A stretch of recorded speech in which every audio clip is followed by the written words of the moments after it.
Welcome to Ecomm, Cowboy. This is D2C's daily show where we believe advertising is awesome. Being out of the loop is expensive, and the American dream is alive and well on the wild web today. It is Tuesday, June 9th, 2026, in the year of our Lord. We're coming to you live and in living color from an undisclosed yet beautiful location hidden in the Austin, Texas hills, the unofficial home of internet entrepreneurship. And we have got a jam-packed show for you today. Brought to you by Northbeam Intelligence, Seguno, Postscript, Rocked, Aftercell, Axon by AppLovin, Proxima, Universal Ads, and a new sponsor of the show, Rich Panel. Siri AI is among us. Better late than never, one would suppose. Just as Tim Cook, CEO of Apple, is going out the door, and maybe a couple of years late, Siri has its AI capabilities that we shall talk about and discuss. How to become a Chad. Chad of Gruns lore is now opening the opportunity for perhaps even you to become part of one of their emerging brands. It is a crucial opportunity we're going to underline and dive into. AG1 is launching Creatine, and Walmart is coming to compete with DoorDash and others of the world. Jack Oswald, founder of Concha, is going to be with us today, in addition to Isaac Reyna, founder of Metaply, perhaps the only Axon specific focused agency that I know of. He is coming on the show today. We're going to talk about why using Axon by AppLovin ads and taking them up and to the right is the move in 2026 for your e-commerce brand. Also going to be joined by Kevin Sanderson, my Amazon guy, who'll be joining us as well. As always, I am joined by my partner in crime, Colin Doherty. One Shot Doherty. Get inside this show, big boy. Get in here. Let's go. Chris, why am I pumped today? I think you're pumped because we are wearing matching vests. Wrong, but we look sick anyway. I'm pumped because Mark Cuban's online pharmacy has Cialis for $8 for 90 pills. That's why I'm pumped. Yeah, what is Cialis? I don't really know what that is. Is that sleeping pills? No, that's Viagra. Cialis is Viagra? Yeah, it's the same thing. Wow, who knew? Yeah. $8, 90 pills. You know, I'm glad you told me that, because if you hadn't told me that, I may have made a faux pas out in the public or live streaming on the internet at one point. Yeah, just telling everybody you're taking Cialis before bed every night. You don't want to do that. I'm excited because I need to get better sleep, and Cialis is now available. Yeah, you don't want to do that. Chris. You don't want to do that. How's your... So good job on your sleep, dude. Good thing I did not make that faux pas. Yesterday, big Apple worldwide keynote, etc., was brought forth to us, and Tim Cook released an entirely new Siri to all of us. I'd like to start the show with a little watch and react. I'd like to take this in. I thought it was a well-done video, but lots to talk about here. Is it too little, too late? Is there a there with this, and how does this apply to the rest of us in consumer? I do think there are some great takeaways here. Jack, if you will, give us sound on, play this from Tim Cook so that everyone who was not watching can get a succinct summary. Thank you. Hello. The Siri AI glow up hits the small screen. See Siri AI in the role of a lifetime, your personal assistant. Ask Siri AI anything and revisit your conversations with ease in a new dedicated app. Okay. Watch Siri AI embark on a quest to provide nutritional details about your meal. Yummy. Cheer as Siri AI handles every detail of your soccer watch party. Go! Siri is giving main character energy and puts the personal in personal assistant. Yeah. See next generation Apple Intelligence extend, reframe, and clean up your photos. Booyah! Create photorealistic images and flex your imagination everywhere from contact posters to fun wallpapers in the all-new Image Playground. Safari has never been more organized with topics or timely with Notify Me. Rest easy knowing your data is protected as compromised passwords are automatically updated with just a tap. And see Apple Intelligence stand guard to protect your privacy. A faithful sentinel, keeping your private info private. With Siri and Apple Intelligence, your data stays protected. All this and so much more. Coming to an iPhone near you. Sweet. Colin, are you? Apple? That was from Apple. That was Are you from serious? Tim Cook. That was from the CEO. That's one of the worst launch videos I've ever seen in my life. Honestly, that's one of the worst launch videos I've ever seen in my life. On top of that, Apple has the most money, cash on hand of any company to actually make an incredible video. Yeah, I know. The Claude video that we launched yesterday, So good. 50 million times better than what I just saw. That was horrible. Yeah. And also that Claude video was, I believe, 60 seconds longer than this video itself. Probably. I was hooked on that one. Yeah. This is atrocious. I mean, I don't even know what they're doing here. What I would say is that it just feels decidedly not Apple to me. It feels it's a little, I think it's like playful, like it feels like a movie trailer. It kind Like of a feels bad one. like an early 2000s movie trailer. Okay, maybe not my cup of tea. I was expecting a little more smooth, slick, Apple-esque format. I'm not blown away. I'm not blown away. This is horrible. I think This is horrible.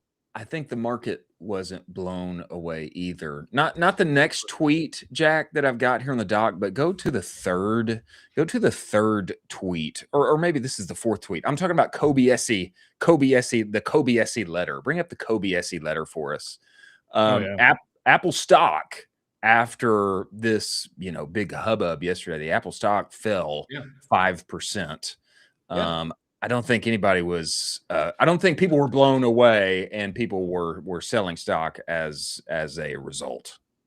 Yeah, I mean, it's down another 4% today as I'm looking at it right now. It's just so underwhelming. You guys had a full year to do all of these things inside of your ecosystem. There's some opportunities that they could have made. I keep re-emphasizing this because there is no capital limitation for them.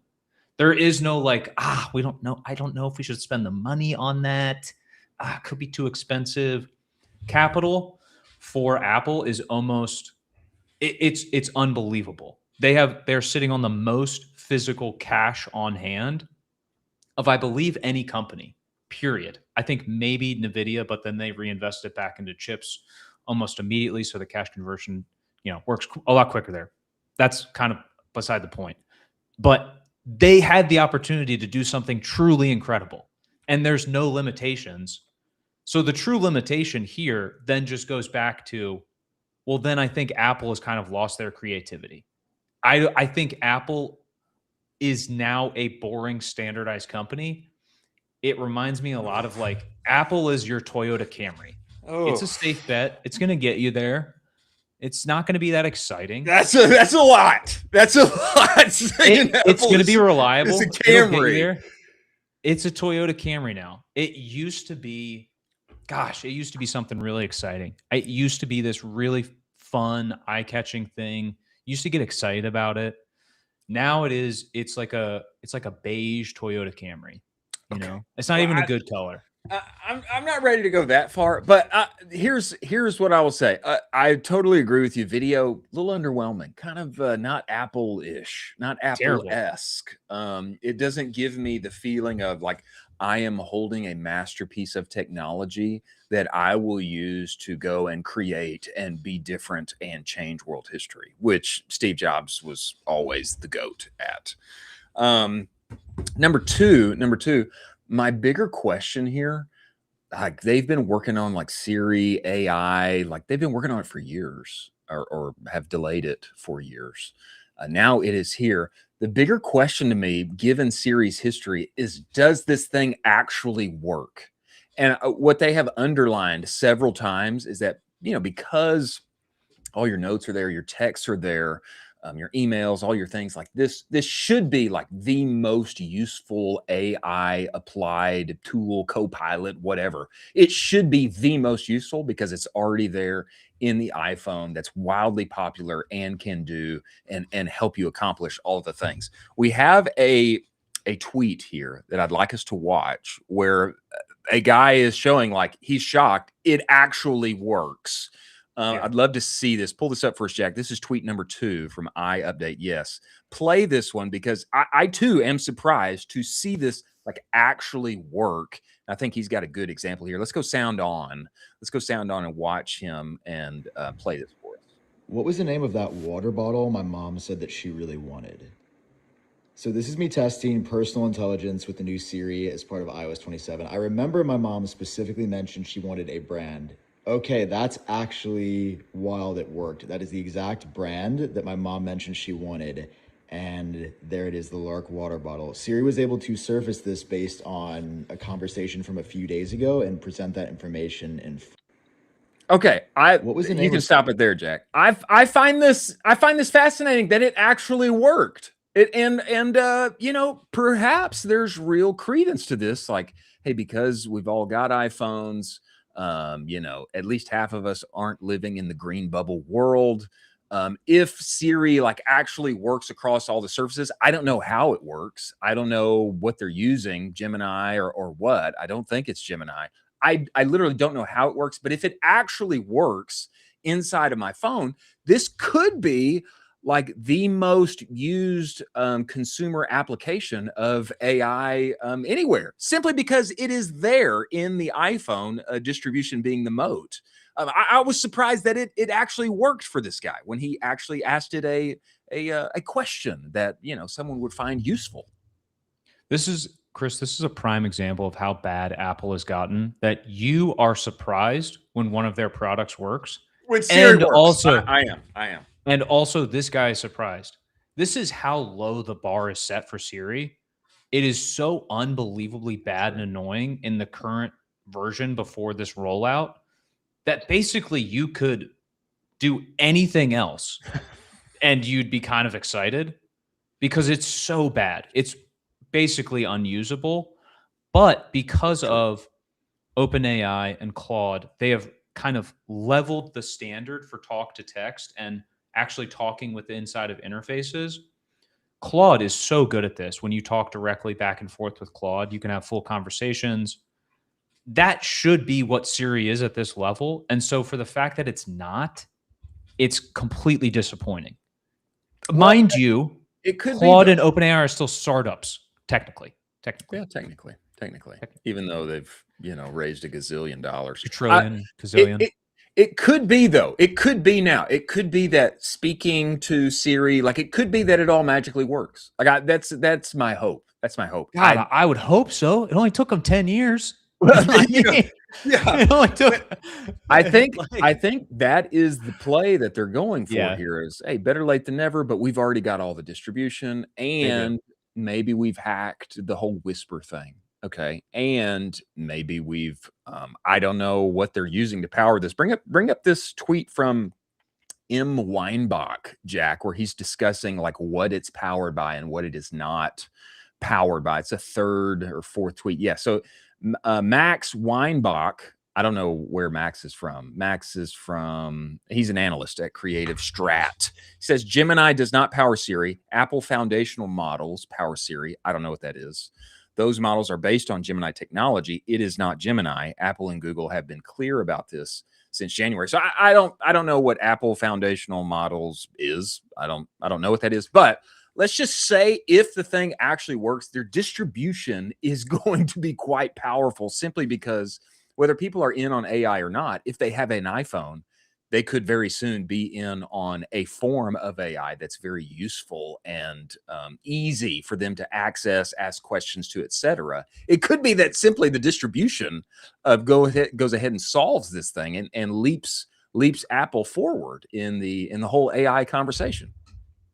Yeah, I mean, the distribution is always there, and I think distribution is basically the only moat left at this point with everything we have going on. This was kind of a kerfuffle yesterday, was based off of what is Siri built on? What foundational models are Siri built on? If it's Gemini, then basically Apple is kind of throwing in the white flag and saying, yeah, like Google's just going to basically power our Siri intelligence. A lot of people have then course corrected that statement and basically said, no, this is Apple's models powering the intelligence. It's not Gemini, but they're completely modeled after Gemini's, traditional modeling for how they would bake this out. It's interesting. You make an incredible point about distribution, and they just need to get it right. They just need to make it. Honestly, I'll be so serious. They need to make it as good as the first version of ChatGPT, and it'll be a home run with the boomers. If it just works, and I'm skeptical that it works. We do have examples of it working, but if it just works, they may leap forward as far as like what people are actually using AI, who it's with, etc. They may take a whole leap forward. Distribution being the moat. Sometimes you don't have to have the best product. You just have to have the best distribution. Having the best product and the best distribution is the best at the end of the day. I want to see it work. I'm skeptical that it does. I will also say, though, interesting inside of this, Apple's always eating everybody's products and just, including it inside of whatever their next version of OS is. Interesting underlining point. We talked about Whisper. They've got a camera deal that lets you like re-angle your photos with AI. Very interesting. Wild. But lastly here, that just kind of snuck in there with camera now, click on one of these images, Jack. What they have is you opening your camera, looking at product, and essentially it evaluating nutritional factors. And this is Oasis. This is the Oasis, kerfuffle that everybody, we've talked about for weeks. Oasis Health app, getting stuff wrong about certain brands, and now we're rebuilding. Well, now it looks like, what is essentially this function now being built natively into this newly released Siri, AI, iOS update, etc. Give us one more here, Jack. Is there another one? Yeah. So anyway, it's inbuilt into the camera now. And I think it's interesting for our whole community, simply because now this has been folded into the iOS system, and it makes you wonder for Oasis or for the other competitors that are out there, does this now become defunct simply because everybody already has access to it inside of their Apple phone? Yeah, I'd be curious also where Apple is sourcing this information from for each product. Basically, that becomes the new kind of like, I don't want to say SEO because that's a bit of a stretch for this, but the new kind of like foundational descriptor for your product so that you're showing up positively inside of Apple's photo, feedback. I don't know how they're populating this data. No clue. I'd be very curious how they're actually doing this. And yeah, I would say kerfuffle is a very light way to put what Oasis is going through right now. Yeah. I mean, there was more back and forth yesterday about David and the new scoops, and gotta watch out. Watch out. I wouldn't want to be walking that line right now. No, definitely not. I wouldn't want to be. As we move forward to our stories of the day, ladies and gentlemen, let us talk about the one and only Postscript. Focus is an amazing thing, is it not? Yes, it is. When you focus, you get outsized results. And whatever SMS partner you have right now, they probably do 6 or 7 things altogether. And it's kind of convenient-ish, but there's a reason when people make the switch to Postscript, people see a plus 22% increase in SMS revenue. And the reason is Postscript, all they do is SMS all day, every day. Now, I didn't see those results. I saw a whole lot more. We went from making very little money to being a top 1% account on the entire platform inside of a year. And the key is I just listened to what they said and did it. What they are saying right now is go get the conversational report, direct-to-consumer.co/the conversational report. You're leaving money on the table when your customers text you back. The good news is Postscript's AI shopper can now have one-to-one conversations at scale with your customers while you take a mid-afternoon siesta. Brand appropriate product knowledge, brand voice, etc. All the things. Nate Lagos was just on this show, turned on AI shopper, made an extra $17K in one day while he was at the Jack Daniels distillery. Go and talk with Postscript. Tell him Colin and I sent you. Many thanks for Postscript being part of this show. Next, do we have some breaking news here, Colin? Mythos was just released into the wild, baby. Mythos is out in the wild. Let's bring this up here, Jack. This is Felix Reisenberg. Felix says today we're introducing Claude Fable 5 and Mythos 5, 2 configurations of our next major language model. I'd normally highlight the numbers. It's soda on nearly, I don't know what soda means, on nearly all benchmarks. I want to talk about something else because with Fable 5 out in the world, I think a third era quietly started today. I lead Claude Code and Cowork on the desktop, so I think a lot about how people use AI to get work done. I believe we're about to see a major shift moving from giving AI tasks to giving it responsibilities. I like that, especially relevant to all of us in e-commerce who are working from a laptop and want to get more done inside of our day. Jack, does he have details there below in the previous tweet that we were looking at? Are there details that he gave us in the comments? Looked like he was about to go on a thread, which... Oh, is it a thread? Here we go. Is this a thread? No, I got you from Claude. You got us from Claude directly. Yeah, I got you from the source. Bring it up from the source. Give it to us from the source. We got a nice little vid to pull up. Jack, if you pull up that last tweet from Claude. If this is Terminator Fable 2... 5. If this is the beginning of Terminator 2, we want to be up to date on what is happening. Give us volume on this, Jack. Their branding is so good.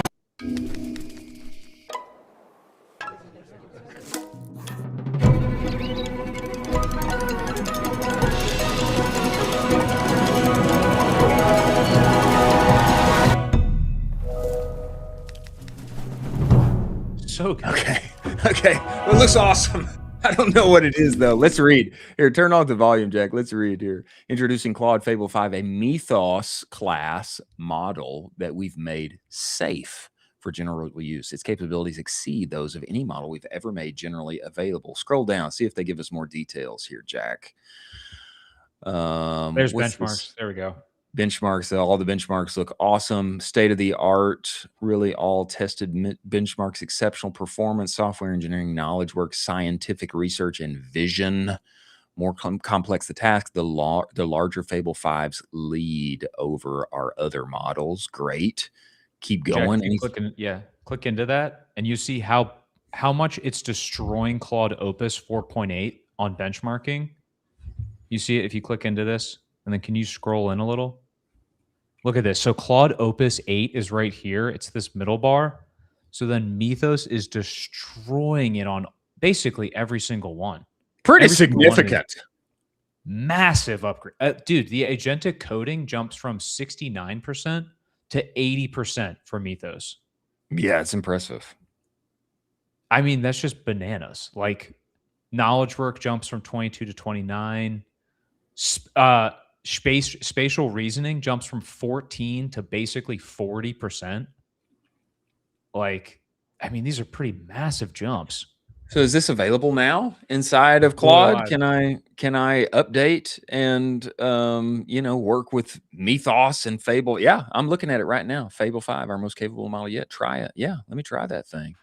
Okay. So apparently it's available. Apparently it's available inside of Claude right now. I don't know if I need to restart it.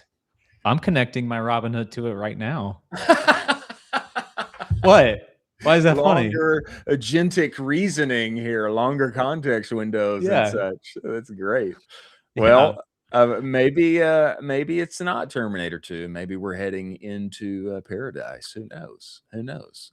I like the idea of giving AI responsibilities instead of tasks that I have to oversee and correct on.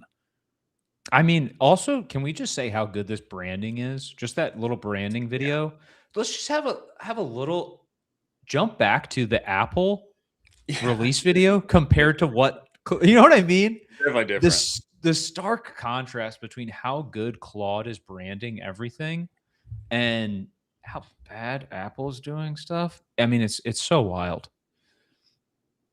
Well, excited to test this. I'm sure there will be more news and development coming out on it later on today. I definitely like the branding better. Apparently this is the safe version. I will say it is a little interesting that this was like too scary to release to the public like in April. And here we are in June. And, It's fine. It's fine. It's fine. It's okay. I maybe that was just a masterclass in marketing, like I think you denoted back in April. Maybe the world's not ending. It's not the beginning of Terminator 2, etc.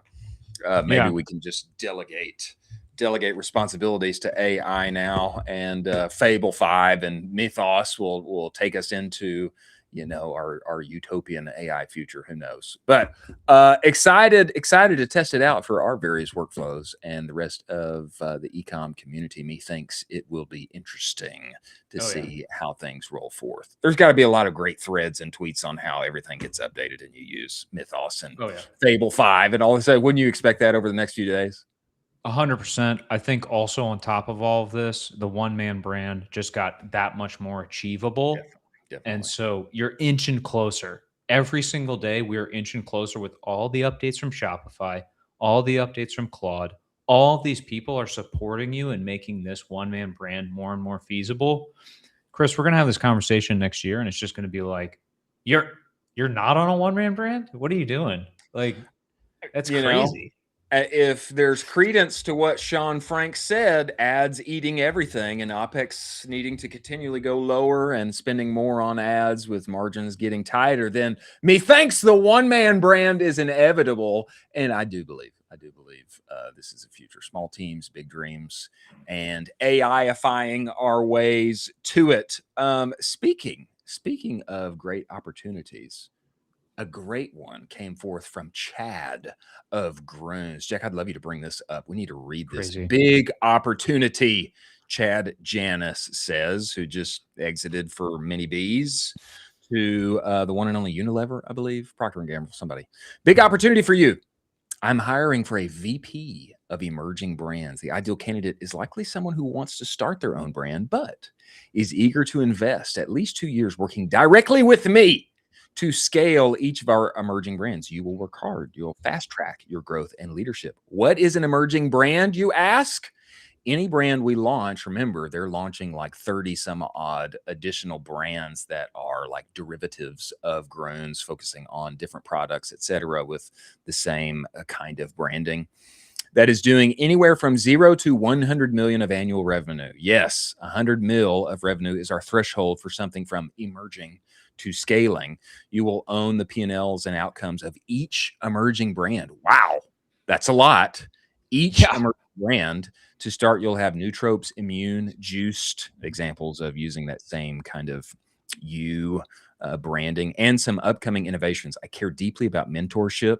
Success for me in this role is that you either, one, pivot internally at Gruns after 2 years to own a function you've come to love, or two, go start your own thing with my support, network, and backing. I can't imagine a better training ground for successfully launching your own brand after 2 years. You'll work directly with me. Success for you will be singularly be growing each emerging brand to 100 mil of revenue profitably. That's it. Simple, not easy. You'll have a great team already in place on day one. If you're reading this, you probably already know the Gruns story. We scaled profitably in 2 years from 0 to 300 mil in revenue. I'll drop the link to the career page. Goated opportunity and big responsibility, I will say as well. Your thoughts on this, Colin? I don't say this lightly. This might be the opportunity of the year so far. And I am so serious about this because of how aggressively and how good Chad is as a founder. He is unbelievable. He basically built 0 to exit in sub-ish 2 years for a D2C brand, which is extremely hard. Cash conversion cycles on D2C basically suck. This is so hard to do and pull off. And he's built an incredible team around him. On top of that, this is basically an advanced mentorship.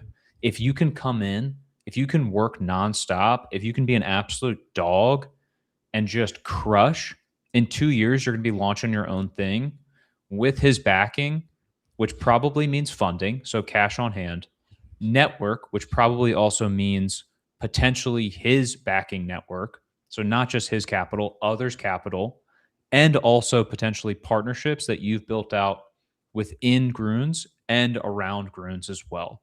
So basically, he's saying, hey, work like a dog for 2 years. Also, you got to be a dog. I'm going to give you like $270K a year and then like you can run your own. This is a dream opportunity.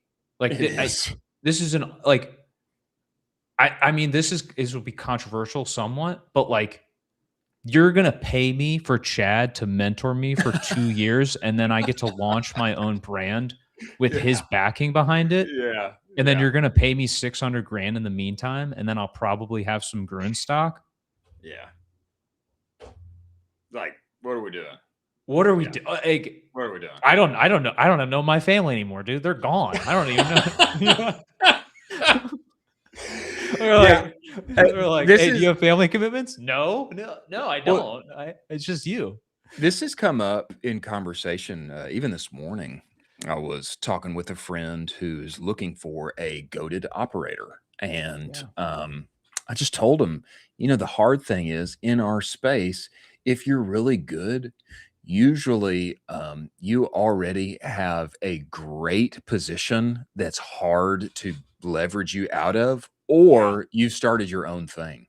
And so if you're looking for somebody that has the skills, has the experience already for this role, Chad's wanting somebody with 8+ years experience. If you're looking for somebody like that, a lot of times they've already got their own thing. They've already got their own business. They've, or they're in a role where it's going to be hard to get them out of, which I think is good on Chad for all the things that he's mentioned here. Maybe you haven't started your own thing yet. And if you do, you should come with us because you're going to work directly with me. You're going to scale these emerging new brands that we have that either have traction already or are about to. You're going to own those P&Ls, et cetera. And then after those 2 years, you either have my blessing to go and my backing to go start your own thing with my network, et cetera, or you pivot in here internally and we're going to do more together. All of those are incredible incentives. Plus he's going to mentor you along the way. I say this to say, I think this has so much teeth to it that there are people inside of our community that they may want to think about, hey, if I have my own thing, maybe it's worth shutting down. If this opportunity is given to me, if I make it through the process and I'm the chosen one, maybe it's worth shutting down my business so that I can take this leap forward inside of Gruns and then go beyond from there. Or, the opposite. Hey, is this role I'm in right now, does it lead to me having Chad's mentorship or somebody like Chad on his level? Does it lead to me having his mentorship and his network and backing? Should I want to start my own thing in 2 years? Does it lead to that? If not, I need to go to work with Chad. I need to go take this moonshot and get on board with our boy at Gruns going up and to the right. I think this is an incredible opportunity. Even if you have your own business, maybe it's worth rethinking that thing and getting inside of here and relaunching in a couple years down the road. Chris, we have a mutual friend that I think would be basically the home run grand slam person for this role. And I think we can't say it on the show. Can you text me? We can't say it on the show. Actually, I'll put it in the notes. Why don't you put it in the notes? Put it in the notes. That way I can see. You see it in the private chat? No. Oh boy, that's true. That is so true. Oh, that's so true. It's like the perfect person. I'm going to text him. Text him. It's almost like if you were to find a perfect unicorn person for this role, he would be we've already disclosed what the gender is, but he would be the guy. It's that good and I think he would be Chris, do you think he would be a crusher for the role? Yeah, he would, but I don't know if he would give it up. Do you think he would give it up? Yes. Gosh, I don't know, man. We might have already covered this role, Chad. We might have gotten you. Chad, hey, we got somebody you should talk to, Chad. I'm serious as a heart attack. I'm serious as a heart attack. Perfect fit. This guy would be absolutely perfect. I'm so glad that we talked about this. Yeah. That's a crazy pool. I think we should connect them after the show. I think we should. This is I will not say this lightly. I think this is the opportunity of the year. And I'm so serious about that. So far, we've gone through. I think it's the opportunity of the year. Heartily agree. And speaking of opportunities, maybe this is in the better late than never form that Apple has brought to us as well. AG1 now getting in on creatine in a very direct, forward way, launching into it here. This tweet comes to us by way of Dennis Hegstead. Athletic Greens enters the creatine market. The supplement maker launched AG1 Pro, a new formula adding creatine, HMB. Don't know what HMB is. Do you know? I don't know what HMB is. No idea. And targeted gut health ingredients to its flagship greens powder. So this is not something separate from the greens powder.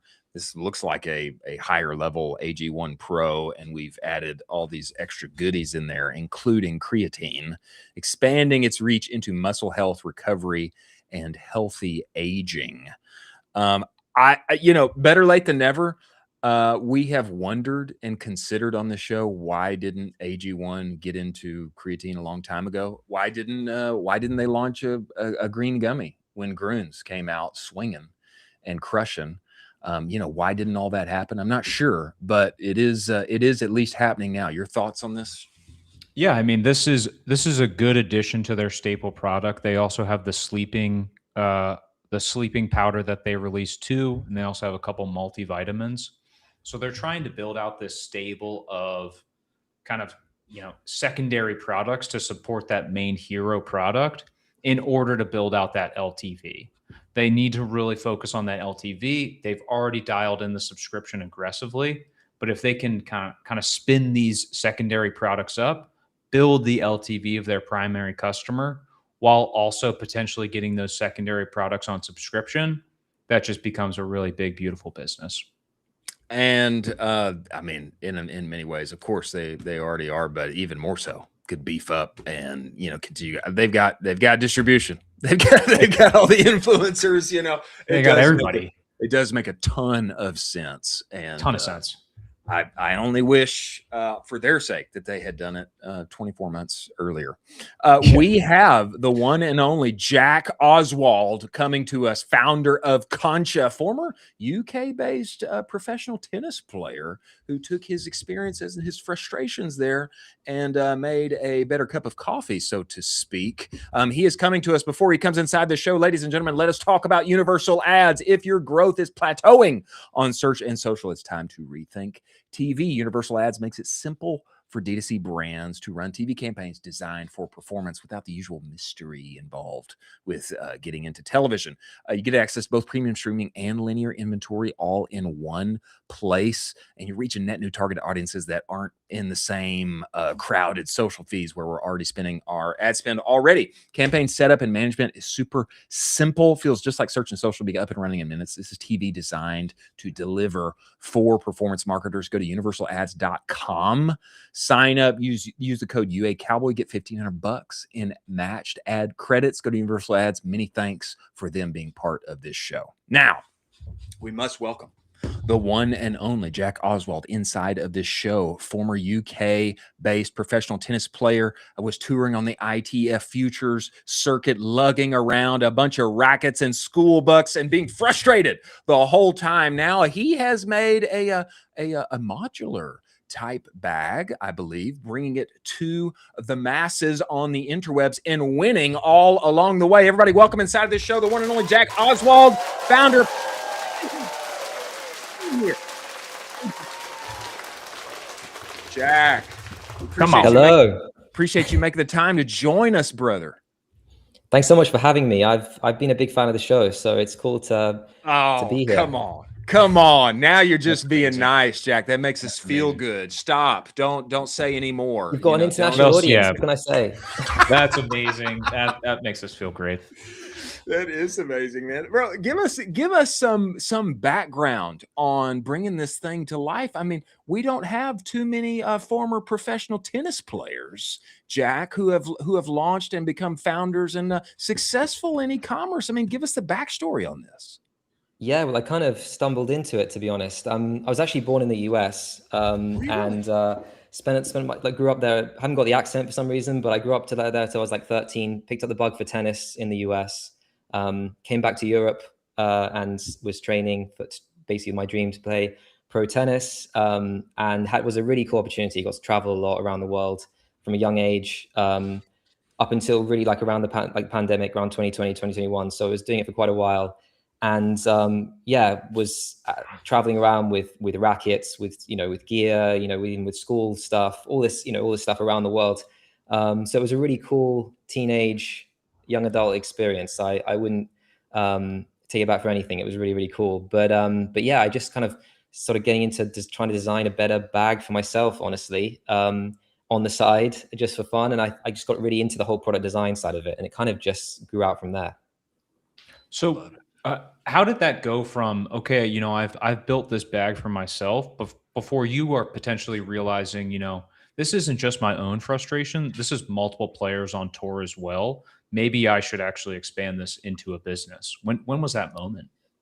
Yeah, I mean, I kind of got forced into it because when pandemic hit, I couldn't travel as a tennis player. I couldn't really play at all. I couldn't get on a tennis court, which was had to kind of refocus myself into something else. And luckily, I kind of already been kind of starting Cancha for a little while and was kind of getting into it. And it was a natural transition in that way. But yeah, I mean, I kind of realized actually quite early on that it wasn't necessarily about the pro tennis player out there who got sponsors and getting kit for free and all that sort of stuff. It was actually around like the everyday person being more active, being able to fit it into their daily routine.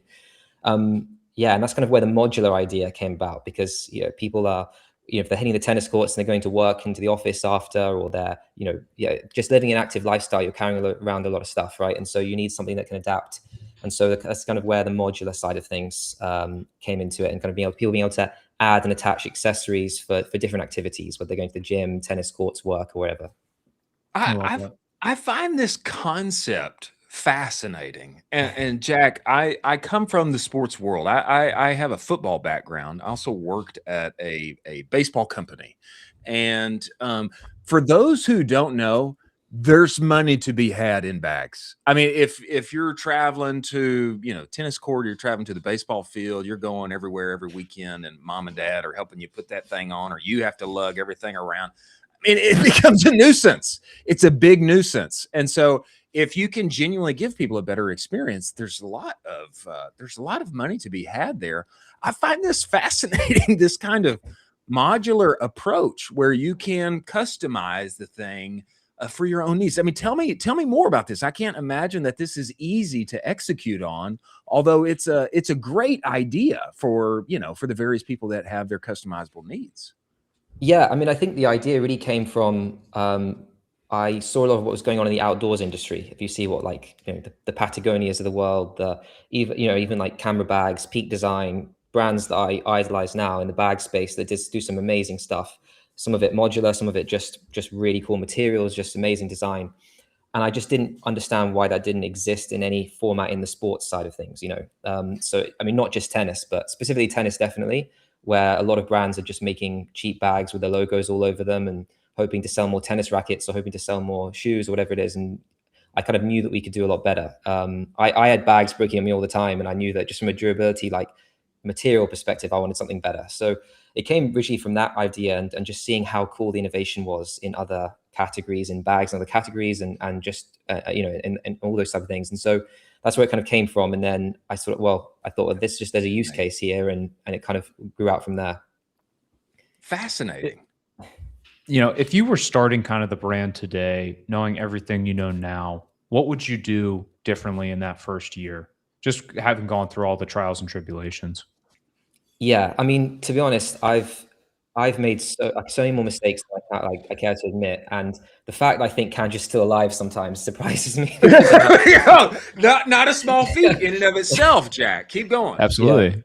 Yeah. So I think it's the first couple of years. I mean, I honestly was a tennis player and I didn't know anything about business, honestly. And so I had to make a lot of bad choices to get where I am today, and I feel like I know a lot more, hopefully, than I did back then. But I think product-wise, I think I was too eager to kind of expand the product line at the very beginning and spread inventory out, and just thought I could do everything, sort of thing. And I think if I could spend more time at the very beginning just honing in on one product, one main, even with like the accessories maybe around it, but like focusing on like a system that we could, really get good at selling. Because nowadays, just launching a new product line is not easy. Whether it's the investment, from whether you're running ads on Meta and investing all the money there and taking it away from the products you're in, and also just trying to you're taking, every time you start something new, you're taking money away from what's potentially working. So I think I learned that the hard way, and kind of refocus things kind of a couple of years in, and it made a big difference for sure, but it was hard. Jack, when you say expand, do you mean like going from tennis to including pickleball or including paddle, or what? Tell us about what that means. Yeah, we briefly went into like pickleball and paddle, for example, in say 2022. Okay. And we've kind of gone back into it now, and I'm much more proud of what we've done, because we've had the time and the space and a bit more money to be able to do it, and really create like a bag specific for that type of person. But at the beginning, I kind of just tried to translate what I was doing in tennis into that, and I realized that the use case was a little bit different. How people travel, what they're carrying, everything was a little bit different. And so, yeah, I mean, it was okay. It wasn't like, still managed to sell the inventory and move on. But yeah, I think I just went into too many different categories. And I think also just from a marketing perspective, in terms of speaking to one type of person, it's really important at the beginning. And yeah. Focus. Focus. Could you talk to us a little bit about this 1% environmental commitment? Because I think you had this from day one of the brand. Could you talk to us a little bit about that and kind of the ethos and your thought process behind that? Yeah, it's really cool. I just came across it, just again, a lot of the outdoors brands I was kind of idolizing at the beginning when I was getting started with Cancha, I was kind of starting to notice this was becoming quite prominent. And essentially, you donate 1% of your total revenue, so not profit, total revenue, to environmental nonprofits. Wow. So yeah, we've done that. I did that since the very beginning, and so it's a big commitment, I think, but it's really cool. I think you get to meet a lot of different partners. I mean, they reach out to you as well, and all different types of, so many different areas around the world, for different causes, and the networking as well, just in terms of like meeting other cool brands that are doing the same thing and what they're supporting and stuff like that. So it's been a lot of fun, and it just I think with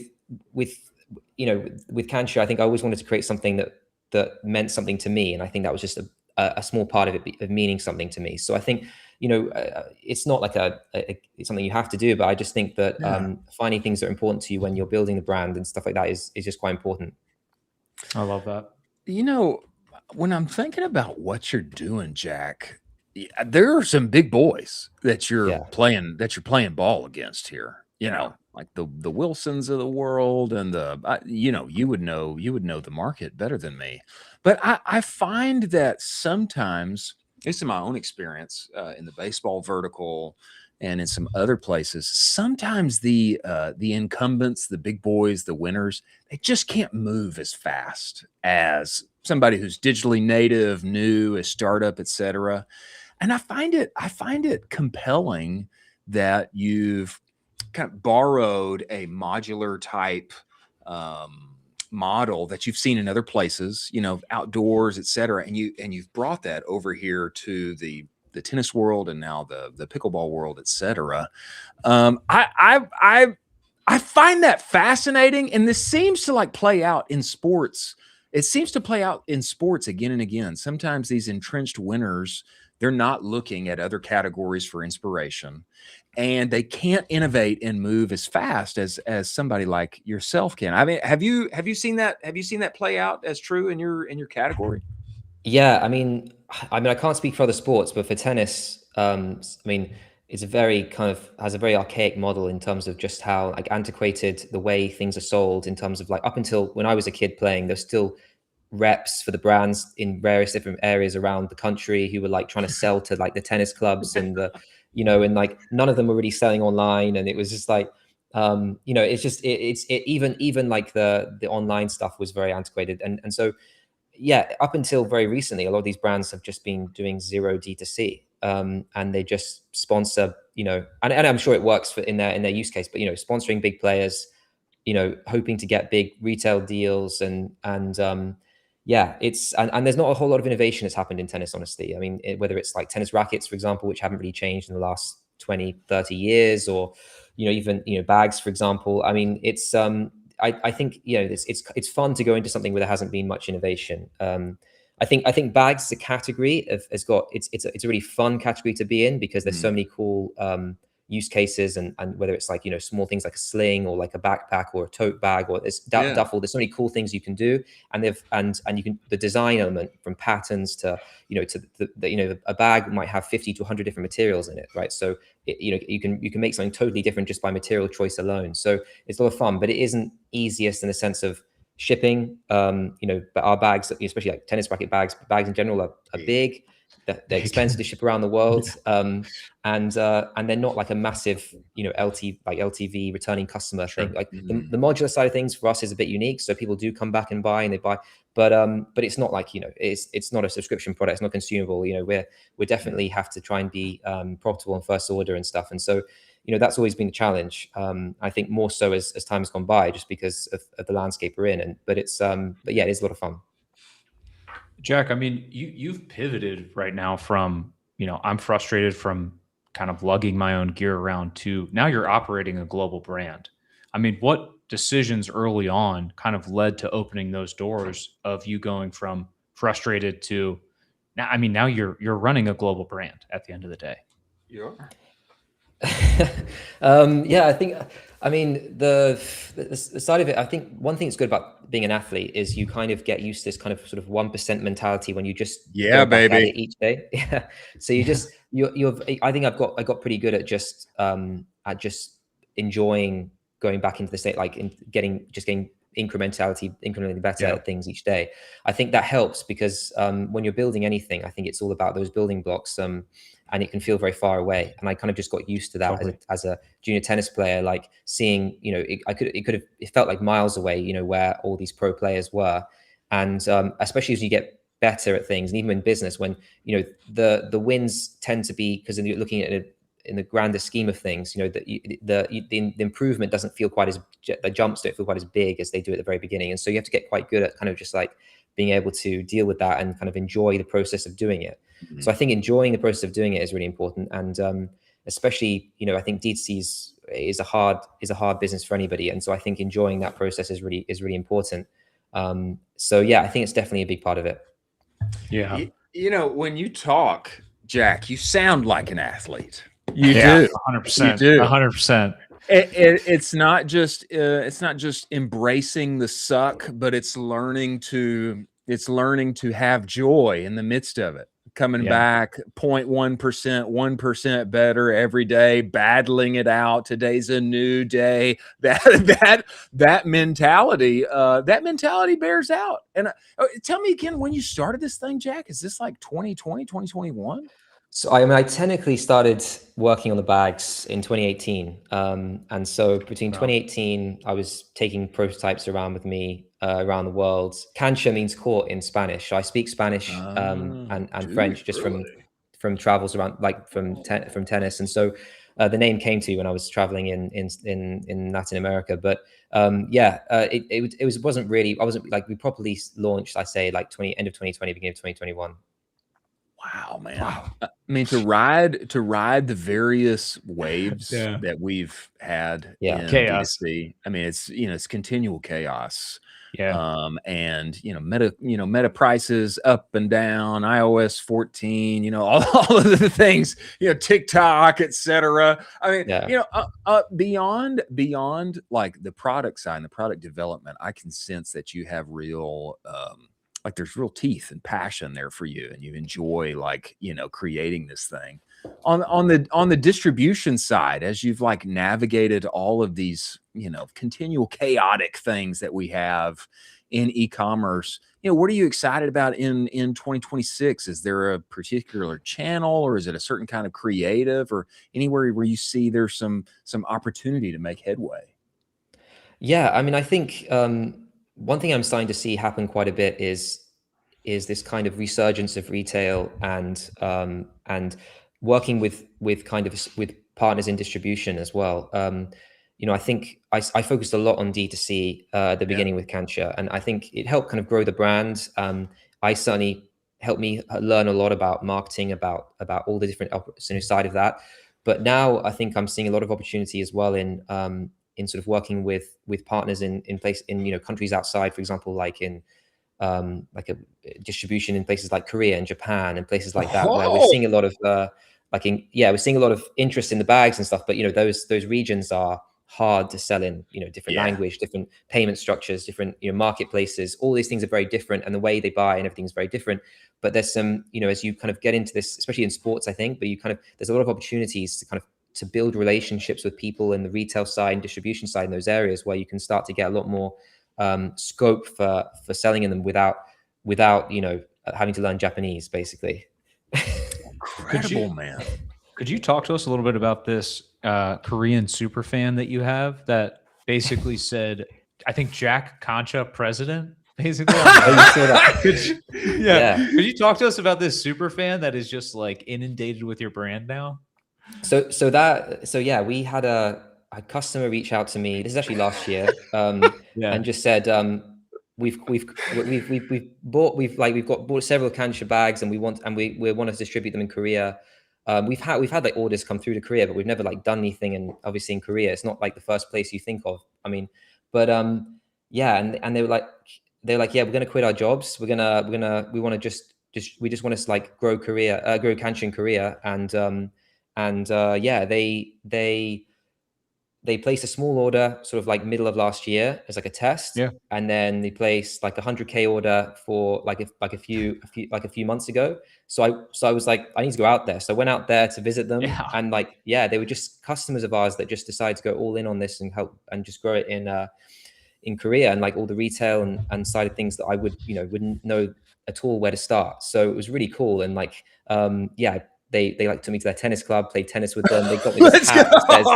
The hat's sick. President of Kancha. I was like, what?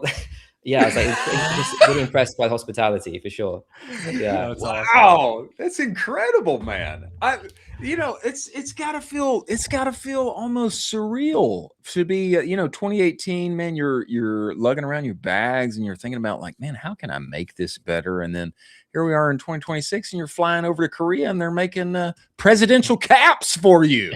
Loving Concha. I mean, that's an incredible narrative arc. That's wild. Yeah, I feel extremely lucky. I think it's not easy a lot of the time, but especially with an inventory-based business, growing it, it's always hard. But I mean, I feel so lucky. Honestly, I mean, I didn't know what I was going to do beyond my tennis career, and apart from maybe become a coach. And so to be able to have the opportunity to learn so much, and I think this is what is so cool about I think the Ecomm community in general is just like. There's so much you can learn. There's so many people that are willing to teach you, to kind of show you the ropes for you to like. There's just so much information being shared. I've met so many people across the pond, out elsewhere, doing some really cool brands, and I've learned from them, and it's really, I mean, it's just so much fun. I mean, it really is, and being able to, whether it's from the product side, whether it's on the marketing side, there's just people are really kind of just know their bits and pieces in these different areas, and it's so cool to learn from them and share. Wow. I mean, your product is poised for partnerships and collaborations. Are we going to see Andy Roddick rocking one of these in the future? Like, what do you guys? Can you tease anything for us as far as brand partnerships, potential brand collaborations, or even if you got Andy Roddick in your back pocket, let me know. Or Jack, if and who would you want to be rocking? Who would you want? Yeah, who should be rocking this thing? Oh, Andy Roddick, let's go! Come on. I mean, I think on the US side, Andy Roddick would be really cool. I mean, I've always been a big fan of obviously of Roger Federer. I mean, I'd be so surprised if I got a call from his team. But like, especially now that he's with On. But I feel like, for example, what he's done with On has been incredible for the brand. For I think like his influence in the brand as well. I mean, I think what I really like about him is how engaged he is with the company and the products and everything. And it's not just like a sponsorship deal. It's like a real investment and I think it's so cool. And I think I love his I think his style, his kind of, I think obviously that would be amazing. But I think there's some up and coming players at the moment who've got some real like personalities that'd be cool to get involved with. I think, yeah, there's other brands I'm talking to, and like there's some the great thing about now as well is that there's not just like brands that are trying to do everything, right? There's some really cool like shoe brands coming out in the tennis space that are just doing shoes, and we can collaborate with them and do some really cool stuff. And likewise in apparel and things like that. So there's some cool, there's a few different things in the pipeline. We'll see what happens. Let's go. Sick. I'm ready to next time I kick on. What's the Netflix series for the tennis show? I love that show. I can't remember what it's called though. You seen that, Colin? The tennis, the pro tennis documentary thing. Oh, it's so good. It's something like Breakpoint or something, or maybe I made that up. Maybe it's Breakpoint. Yeah, Breakpoint. Breakpoint. Yeah. Next time, the next season that comes up, I think it's time that somebody is rocking a concha in that thing, and winning on the clay or wherever they're winning and doing it big. Jack, man, incredible story.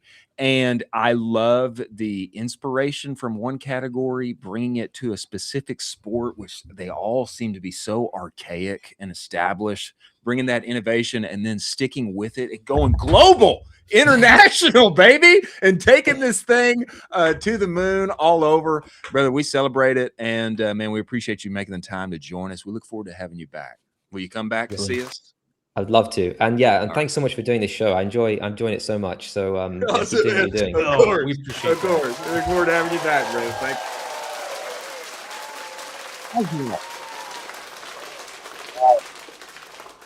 Who knew that Jack was an American? He's he's an American, but he's got that he's got that incredible accent. I feel like it's a cheat code. You know what I mean? I've said this to like multiple guys. I'm like, your accent is like a cheat code in America. Like people just think you're so much cooler. Yes. And like more sophisticated, like more well-read, sophisticated. Like, of course. I'd want him to read me a novel, Of course. Like if he told me, like if I was just listening to him talk and he said, yeah, so I'm related to the royal family, I'm the Duke of fill in the blank. I'd be like, yeah, of course. Yeah. Of course you are. That makes sense. That checks out. Yeah. Yeah, of course you are. You went to Eton and you you were trained under the same schoolmasters as Winston Churchill. I would believe the whole thing. And then Harry Potter was next door. There you go. Their whole school. I would believe the whole thing. Yeah. It is a cheat code. It is a cheat code. And it makes him fun to listen to beyond all the incredible things that he is doing in tennis. Wow. What a great story, man. I'm so glad that he came on here. We have the one and only Isaac Reyna, founder of Metaply, to come and talk with us about scaling ads on Axon and winning on the interwebs. He's not here with us yet, Jack, I do not believe. But before he comes to join us, ladies and gentlemen, let us talk about Intelligems. What is the next big idea that you have for your business that could change the game? Is it a price change, adding subscriptions, maybe a bundle or a new strategy, some kind of app, etc.? Discovering and testing those high growth opportunities is exactly why Intelligems exists. AI-powered testing platform that helps you find the changes worth making and drive revenue to your bottom line. If you're looking for your next big idea, they have you covered. Go to intelligems.io/audit, intelligems.io/audit. In just a few minutes, you're going to have 3 ideas that you can test today. AI-powered audit is completely free. Go to intelligems.io/audit. Make it happen. Many thanks for Intelligems being part of this show. Now, before Isaac comes to us, one more story. To wrap up our stories of the day, Walmart is decidedly up front now competing with DoorDash, of all people. I think this was an unexpected new playing field for them to enter into and compete with. The story comes to us by way of modern retail. Walmart is getting into restaurant delivery, beginning with Subway, and they're going to start delivering from anyone who's 5 miles within their stores. Okay, this is big. Let me give you some details on this. Walmart could soon start Oh, wait. No, I'm on the wrong article. Let me give you some details on this. Walmart could soon start competing with DoorDash and Uber Eats Lunch as it begins to experiment in the restaurant delivery space. On Thursday, Walmart announced it would begin delivering Subway items as part of express delivery this month, either on its own or alongside other products such as groceries. Customers pay a flat Walmart express delivery fee as they do for other items. So it's bundled in to, oh, you're already getting your Walmart Plus, your groceries, whatever. Go ahead and throw lunch in there along with that. Roughly 1,400 Subway locations inside Walmart stores, making it the company's largest in-store restaurant tenant. Walmart's ambitions in restaurant deliveries are far larger than just Subway. Used to be McDonald's when I was growing up. That would be inside the Walmarts, but apparently there's a lot of Subways in there. Company has built the groundwork for a restaurant ordering experience within the Walmart app and website, kind of crazy, allowing customers to customize food items, sharing the checkout screen with other items. Almost all, this is a quote from Greg Cathy, SVP of Digital Fulfillment Transformation for Walmart. Almost all quick service restaurant brands are located within 5 miles of Walmart. We think it's a natural revolution over time to think through thoughtfully how we expand this service. Our first priority right now is we need to really focus on our in-store tenants and provide this service for them. But intimations are that they begin to expand to the 5-mile radius outside of each one of their stores. And that basically gets you everybody. That's McDonald's. That's going to be the Burger Kings, the Chick-fil-A's. That's going to be everybody. And so, we're always commenting on how Amazon is trying to swallow the earth and become the one company that everybody buys everything from, has recently surpassed Walmart in terms of revenue generation, et cetera. Now Walmart getting in on this side of the game as far as restaurant delivery, I find very fascinating. Yeah, Walmart is not dead yet, folks. They're absolutely crushing it with this move. I love this move. I think it's really smart because I will say I think Subway as a brand needs a little bit of juice. Yeah. Out into it. I think it's a little dead and stale right now. And so we've talked about this beginning of the show. Distribution is one of the keys to success right now. And Walmart already has the distribution. So if Subway can just piggyback on top of that, but opening the gambit up to all of the restaurants in that 5-mile radius. Look, if I'm ordering groceries, I think everybody does this, where they order groceries and then you have all your groceries and you're like, oh, God, I don't want to make lunch now. I just no. So it's like, well, all right, well, I'd rather just like have lunch in there and then I'll make dinner later or whatever. This is a great move, because it also is just following human behavior and how the consumers matched out. I think this is extremely great for them. I can't wait for them to roll this out more to all the stores. This is a great move. It's a great move by them, and I'm interested to see how it plays out.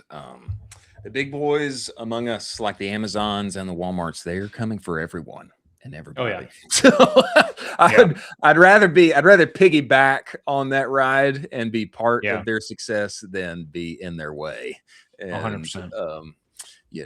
Driven over by their success.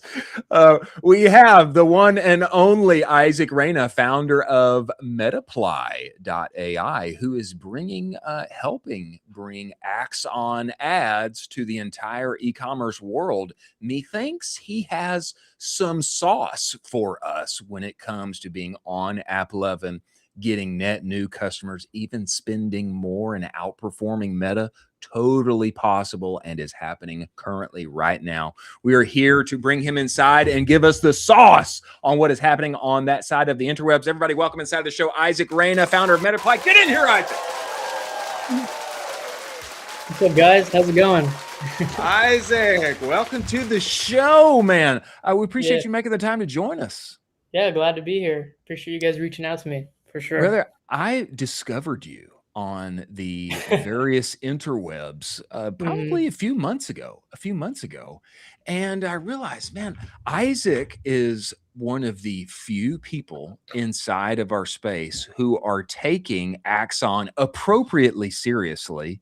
So much so that, man, you are focusing your services in what you guys do on Axon ads and helping the entire community go up and to the right inside of all these various mobile games. We talk about all the the features and the benefits, and I give my story. We have people on here to talk about this all the time, but tell us from your point of view, man, why has Axon and the opportunity there, ads inside of mobile games, why has that been so juicy for you that you want to focus your service on it specifically? Yeah, so like, I mean, there's so many people that run, like Meta ads, do Amazon and all those other things. And we started as a sole operator, like running Axon back in September, November time, right before Black Friday, Cyber Monday, and I was heavily doing running paid ads for the cannabis adjacent products. And we quickly realized once your Meta ads account goes down, you need kind of that second or third kind of acquisition channel. And AppLovin was kind of there. We were already testing it. We had the budget. And that's kind of what really opened up our eyes. Like, wow, this is a pretty powerful just either discovery or acquisition channel. And it did right for us for that time being until our Meta kind of got back up and running. And then from there, I've been in the Ecomm industry for like about 10 years now. And from there, just reaching out to people in the industry and seeing if they want to try it out and seeing how well it's doing, because we could bring those metrics that we saw over to those brands and kind of start them off the right way. We already learned, what not to do and what to do, and we were able to kind of launch these brands successfully onto AppLovin. But yeah, that's kind of how I got into that. And then, like I said, I just want to be solely on one thing, and that's AppLovin, because everybody else, like, you have Pep, which is good at Meta, really good at Meta, and you have those other guys who have just been there for a while. They know what they're talking about. So Axon AppLovin has been my main focus for the past almost 6 months, 7 months. Yeah. Awesome. Wow.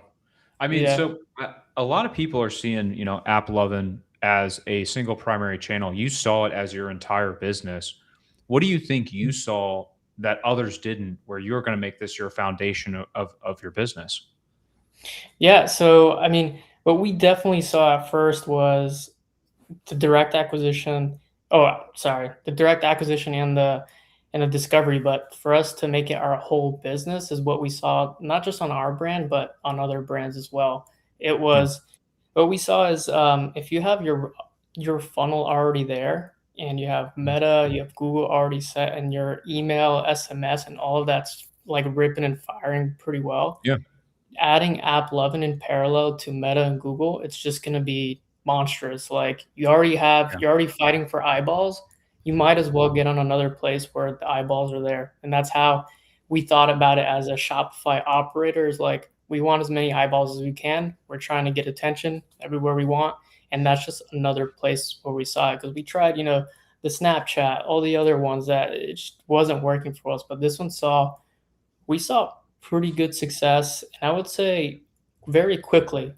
And what AppLovin, we didn't really believe that AppLovin could be that successful that quickly, and you can scale that quickly. That's one of the things. Like, you're fighting with like Meta and Google. This marketing tech has been around for a decade plus, and AppLovin just opened up e-com doors for regular people within the last year, and it's like quickly been able to perform either at Meta scale or a little better. So yeah, that's kind of like why I was like, this is going to be the sole purpose of our business. Yeah.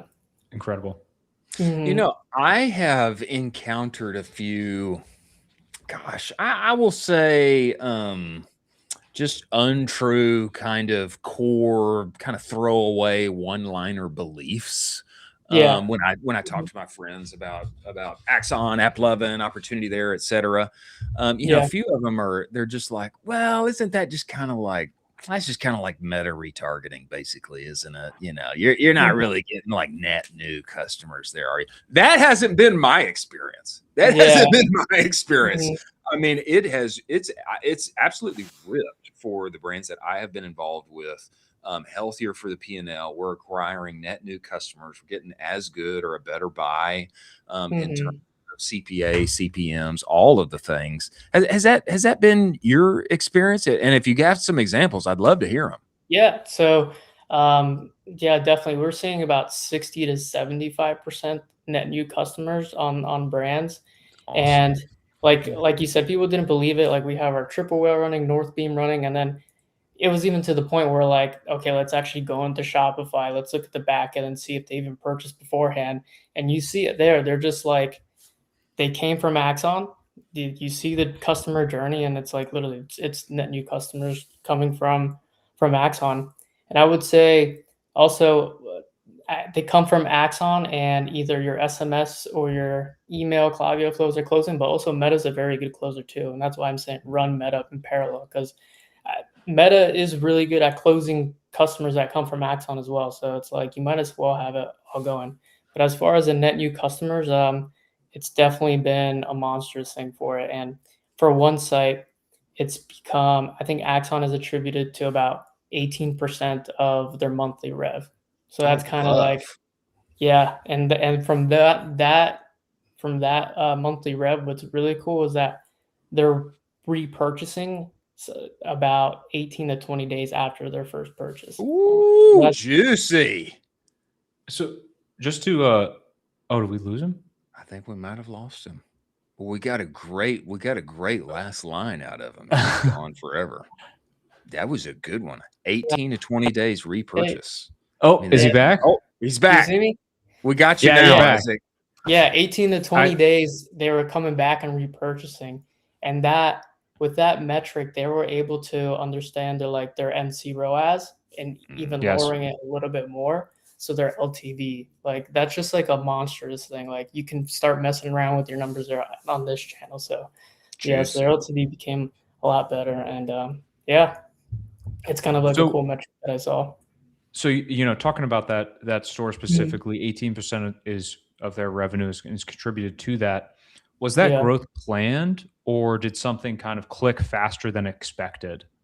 No, it was actually not planned at all. They started in January just as like they got the 5K, the ad credit thing, and that's something so you're not really losing much. Like you might as well test it out, and like it ended up just being really good for them. So from there we kind of pushed a strategy on like, starting with the universal day 0, day 7, seeing what works, and then from there going to prospecting and discovery, and then I think we lost him again. It's too bad, because I want to get some yays and nays from him. Here we go. Isaac, we got you back. Okay, now that you're here, give me the yays and the nays. Give me the do's and the don'ts. You told me that, man, in your time on the platform, you discovered some do's and some don'ts. What's unique there that you have found out that have become kind of hard and fast rules for you? Yeah, definitely don't treat it almost exactly like Meta, especially the creative assets. I see people when I do audits, it's like one video, one interactive, and then no image, or just one image. I would say I like to structure it almost like a 3-3-3 or a 5-5-5, kind of narrowing it down, understanding what's working or not. So when it's running, you see if that creative asset's doing well. And if it is, what you can do is actually see the videos that are in there and capitalize on that. Pull some videos out, mess with the end cards. Let's see how deep and far you can get with these just creative assets. So that's kind of like definitely a yay that you should do, is narrow them down, try to do a structure like that, and don't like put one video, one interactive, and one image only, and rip like 30, 50 creative assets, because the algorithm is just going to be a little confused, and it's better for it to, have a whole big pool of it to understand in each creative asset to pick what's good or not. And then, that's kind of like a quick thing right off the bat that I like doing. And universal too. Start with universal. What I have found is that the end card must not be underestimated. The end card can make a real difference. And it seems like for those of us who are a little more meta coded or meta just that's the waters that we swim in. It's just kind of like, end card. I don't know. It doesn't mean much the end card is definitely powerful, dude. Like 30-40% of like just what is happening there comes from the end card. And I'd say if your CTRs are above 2 to 2.5% on just the end card, you're doing well. And the cool thing about AppLovin is the end card, or just the interactive in general, you can even put quizzes on there. So like your customers can start like that just gets your customer going and like gets them primed. You can pick a quiz for like a skincare brand. Like we have one that's like kind of eczema based. They're just like, are you shopping for a baby, adult, your kid? Like they click on that. It's like, how long have you had this? It's kind of like that, getting them primed, and then at the end is obviously something that inclines them to purchase a coupon code or just hit them straight onto the PDP or the landing page. So yeah, even the quizzes on AppLovin is going to be extremely powerful. Yeah. Goated. Do you have any kind of attributes or key findings for brands when you know they're ready for AppLovin? Like, do you know when just looking at a brand from afar, if they hit Mhm. XYZ, XYZ, XYZ, you're like, you are perfectly positioned. Time to start up AppLovin. Let's rock and roll. We'll scale you to the moon. Yeah, definitely. If they understand what's working on Meta, Yeah. like they're creative, they understand what creative is, what's not working on Meta, and even if they don't have anything that's working on Meta, we can use that too to try it on here. But also after post purchase or before purchase, such as their email, how many times are they following up the customer? Are they hitting up them Yeah. on SMS? Like just the full funnel. If they understand how their funnel works, it's just that's when I'm like, all right, these are guys are going to be good for AppLovin because it's just going to click well for them. Yeah. Yeah. Isaac, let Mhm. me ask you this. Have Yeah. you seen this? I have seen it, but I don't Mhm. know if I'm, once in a blue moon here. I don't know if I'm the only one. It seems like to me, like Mhm. old Meta bangers, Meta ads that used to be great, that were, awesome at one period of time. Hey, Yeah. I'm getting on Axon. Let me revive these bad boys and give them some juice, and let me see what they do here. I've had success with that. Have you seen anything like this, or is that kind of Yeah. out of left field? Yeah, no, we've definitely seen some success there. We've used some like UGC content that we did in 2017 from one of our first kind of YouTube Wow. videos on That's like one stuff up that there, people man. used. Yeah, some old 2017. yeah, 2017 when yeah, was it 2017? Yeah, it was 2017 that it was just kind of their first UGC videos that they tried out, and then we cut that up and hey, it's going. So yeah. Um What is yeah. what do you think the next kind of 12 months for you look like as an agency owner, as AppLovin's building out? What are you going to be focused on as an agency owner? Definitely these couple verticals. So beauty, supplements, and then cannabis kind of adjacent Hmm. brands. That's kind of what I think are doing pretty well on AppLovin. But also like home goods stuff as well is doing pretty Yeah. solid on AppLovin as well. So I'm probably going to be targeting those verticals, and then AppLovin is just getting better over time. Like Yeah. they like they're not that, at least on the e-com side, they're not that like mature yet, and you can see it month over month how much better the platform's getting. So definitely understanding that and building for the agency side software around it, because I want to be able to take insights that works at another kind of AppLovin account over here and be able to make it successful. Yeah, and getting accounts start getting better results quickly. So that's kind of Yeah. like my vision as an agency owner now. Absolutely. I dig it, man. I dig it. Yeah. I like that you are man, you're betting. You're betting on Axon, Absolutely. and Yeah. I see it as part Yeah. of the triumvirate of platforms, at least, that everybody should be spending money on. I mean, you got to spend Yeah. money on Meta, you got to spend money on Google. People should absolutely be spending money on Axon as Yeah. well. And you see it on X all the time. People complain about Meta and like Meta's been down this week, this month. Like my Meta isn't doing good. It's like might as well try another platform to see Yeah. That's a great to point. hedge the Meta. I'm like, I've been Yeah. there. AppLovin was there to hedge it for us, and it worked out. And now it's just accounts. It's just a platform that brands just keep on. Like that's what it is now. It's just a good account to have. That's For brands amazing. and media. Yeah. That's amazing. Love it, man. Well, we appreciate you making the time to join us, Isaac. Yeah. When you get a new juicy case study, I want you to come back and tell us all about it, my friend. And we appreciate Gotcha. your For sure. focus and what you're doing inside of the community, brother. And we look forward to having you back, man. Yeah, Thank for you. sure. I'll be staying in touch.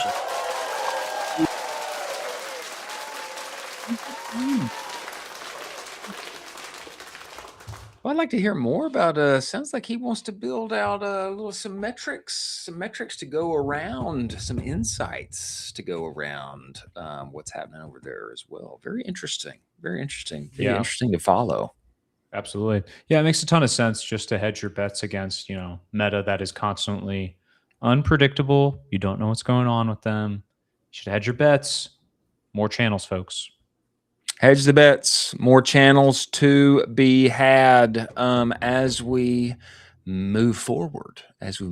To our lightning round. Ladies and gentlemen, let us talk about Seguno. Seguno is the only marketing suite that lives entirely inside of Shopify. What's that mean, Chris? Your emails, your banners, your reviews, your pop-ups, it's all there where you already work and play every day. And it means you don't have to seed your trust in big emails over attributed data. With Seguno, your Shopify data is your email data. And this is why Seguno is email 3.0. It's also a big reason why they won the 2024 Shopify Build App of the Year. Built for lean teams with big aspirations, one-click automations, actual humans that can help you. Go to get the advanced Shopify segmentation playbook, seguno.com/advanced-shopify-segmentation-playbook. You can test drive the platform for free. And if you tell them that Kyle and I sent you, they will extend that free trial to 30 days. Many thanks for Seguno being part of this show. Lightning round here. As we move forward in today's show, amidst breaking news that happens and that we can react to because we are live all of the time, bot traffic now surpassing human traffic officially on the interwebs. It's kind of crazy. Crazy. This comes to us from Search Engine Land, and this was published on June 5th. I'm going to read here. CEO Matthew Prince expected bots to outnumber humans by 2027. New Cloudflare data shows that the milestone has already arrived. Bots now make up the majority of web page requests worldwide for the first time, according to Cloudflare CEO Matthew Prince. Prince posted on X that automated traffic now accounts for 57.3% of worldwide HTTP requests to HTML content, compared with 42.7% for humans, according to Cloudflare's data. Prince's 2027 forecast arrived early. He predicted in March at South by Southwest that AI bots could outnumber humans on the web by 2027 as agentic-driven browsing grew. He later revised that to early 2027, and it's already here. The reason this is important is search is moving more and more into the agentic era where bots may become the primary source of web page requests. That may increase the importance of making content machine readable, authoritative, and easy for AI systems to interpret. And these agents, they browse differently. It underlines the importance for me of AEO and what search and being findable and being winsome on the internet means in 2026, and especially in 2027, as now the bots primarily dominate the interwebs. We're already here. It's here now. Yeah. It's going to go to 99.1. I'm going to, this is my crazy called shot, but just with the way that, AI is ramping up, the way the models are ramping up, more people are going to be aggressively using AI. And the way that you use AI is like a one prompt to multiple in-depth research / multiple scouring. And so if you kind of expand that theory out, then it becomes a 1 to 100 type of deal where one input, one prompt input to 100 different outputs from the AI models. So yes, I think the actual the internet is going to be taken over basically 99%. 1% maybe will be actual human traffic, and 99% will just be bots, and they'll be yapping at each other. It's weird. I love it. Will say the writer of the article underlines this point that you are making. AI agents browse differently. Prince warned that AI agents can generate far more web activity than humans because they gather information differently. We might visit 5 websites if we're looking for something that we're interested in, a search. Yeah. Click 5 times, go and visit 5 different places. Whereas an agent may visit thousands of websites in a minute and creating real traffic all along the way. It's real, somebody's visiting and clicking. It just happens to be a robot. It's an agent. It's not someone with blood in their veins and oxygen in their lungs. And boy, it's an interesting place. It kind of feels like Matrixy to me, to be honest. Dang clankers, I'm telling you, dude. No, I'm just messing with you. They're good. I mean, this is kind of going to be how the evolution of the internet will take place, where you're going to have to optimize the entire thing for AI search, for LLM models.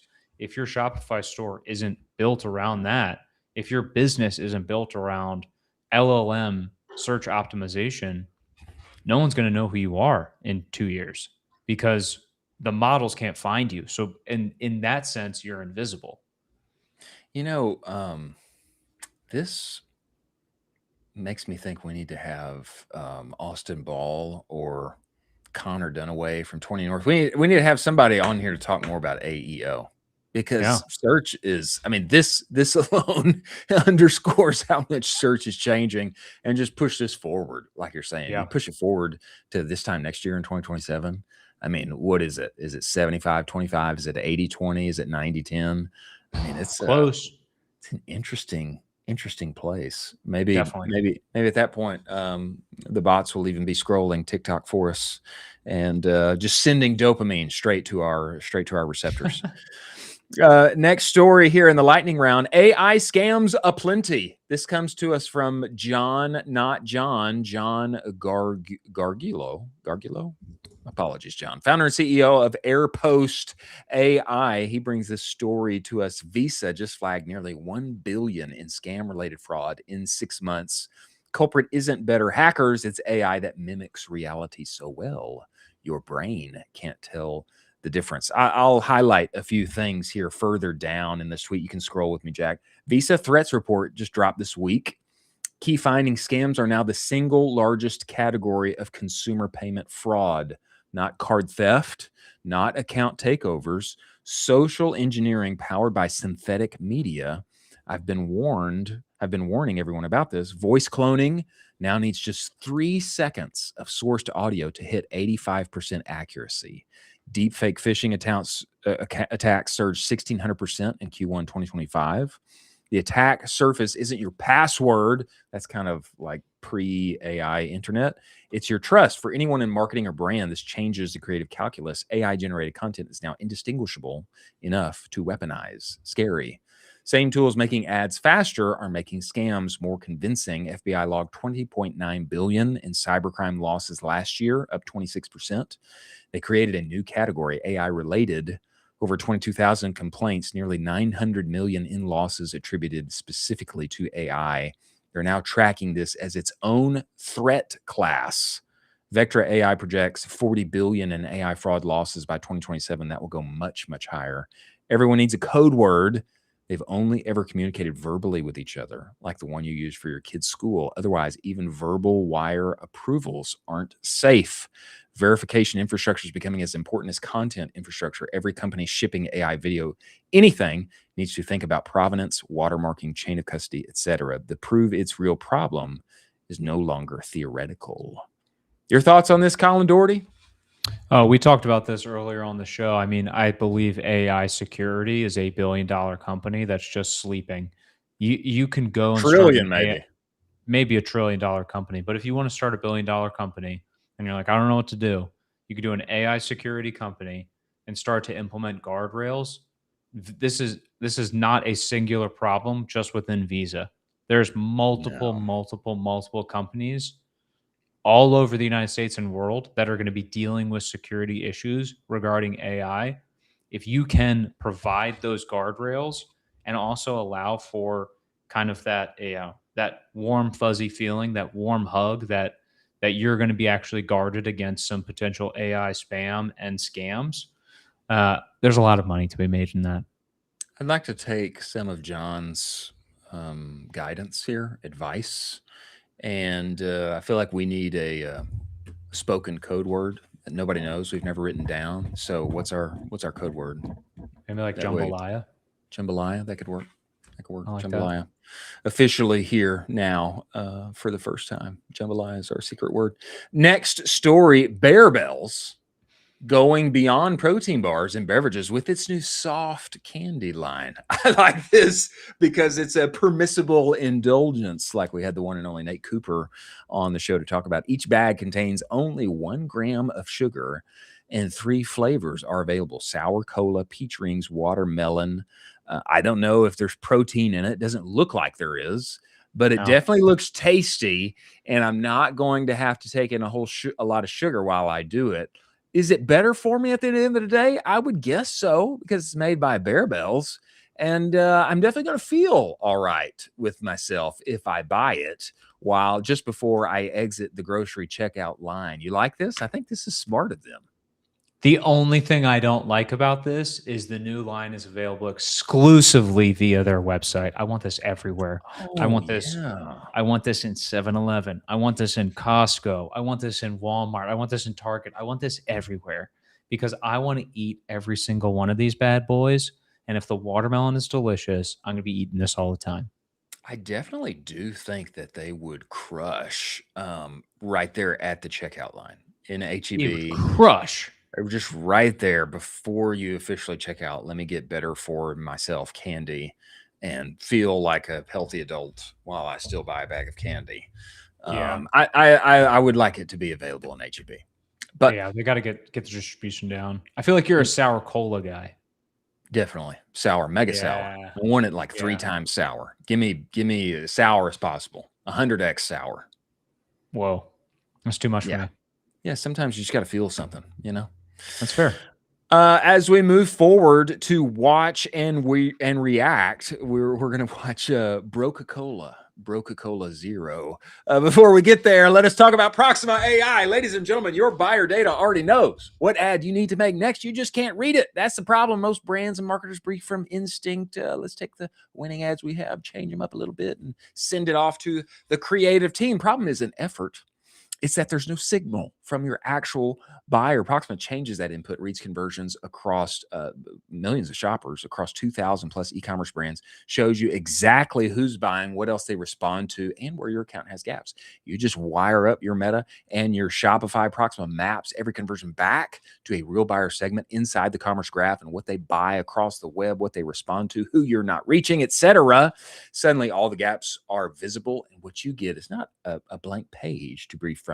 You get a feed of creative briefs rooted in the data from the actual buyer segment inside the commerce graph. Every brief grounded in the commerce graph, data your competitors don't have access to. See who bought, see what to make next. Connect your store now. First 3 briefs free every month. Go to proxima.ai. Stop the slop.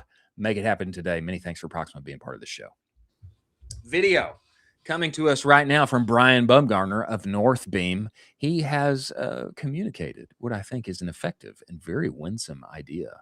Broca-Cola Zero. Broca-Cola Zero. Brocola. And I'd like us to listen and respond, take this in, and then we can talk about it afterward. Jack, please play volume on. All right, we're going to call it Broca-Cola. We're gonna sell it via Facebook ads. We're gonna put it in every single Whole Foods, and then we're gonna exit for $800 million. So who's with me? Maybe we can make a sugar-free version. Broca-Cola Zero, Broca-Cola.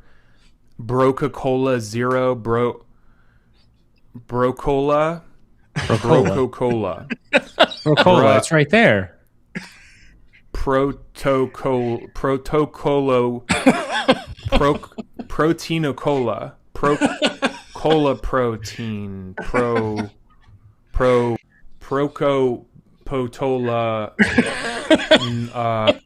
Anyway, looking for VC right now. Who's in? All right, we're gonna call it Broca-Cola. All right, stop this for Jack. Okay, the tweet he was responding to says, if someone can fit 20 grams of protein into a can of Diet Coke without changing the taste and texture, that recipe will make a bigger IPO than Anthropic. 100%. Call it Brocola. 20 grams of protein, Brocola. Throw some creatine in there. You're good to go. IPO, baby.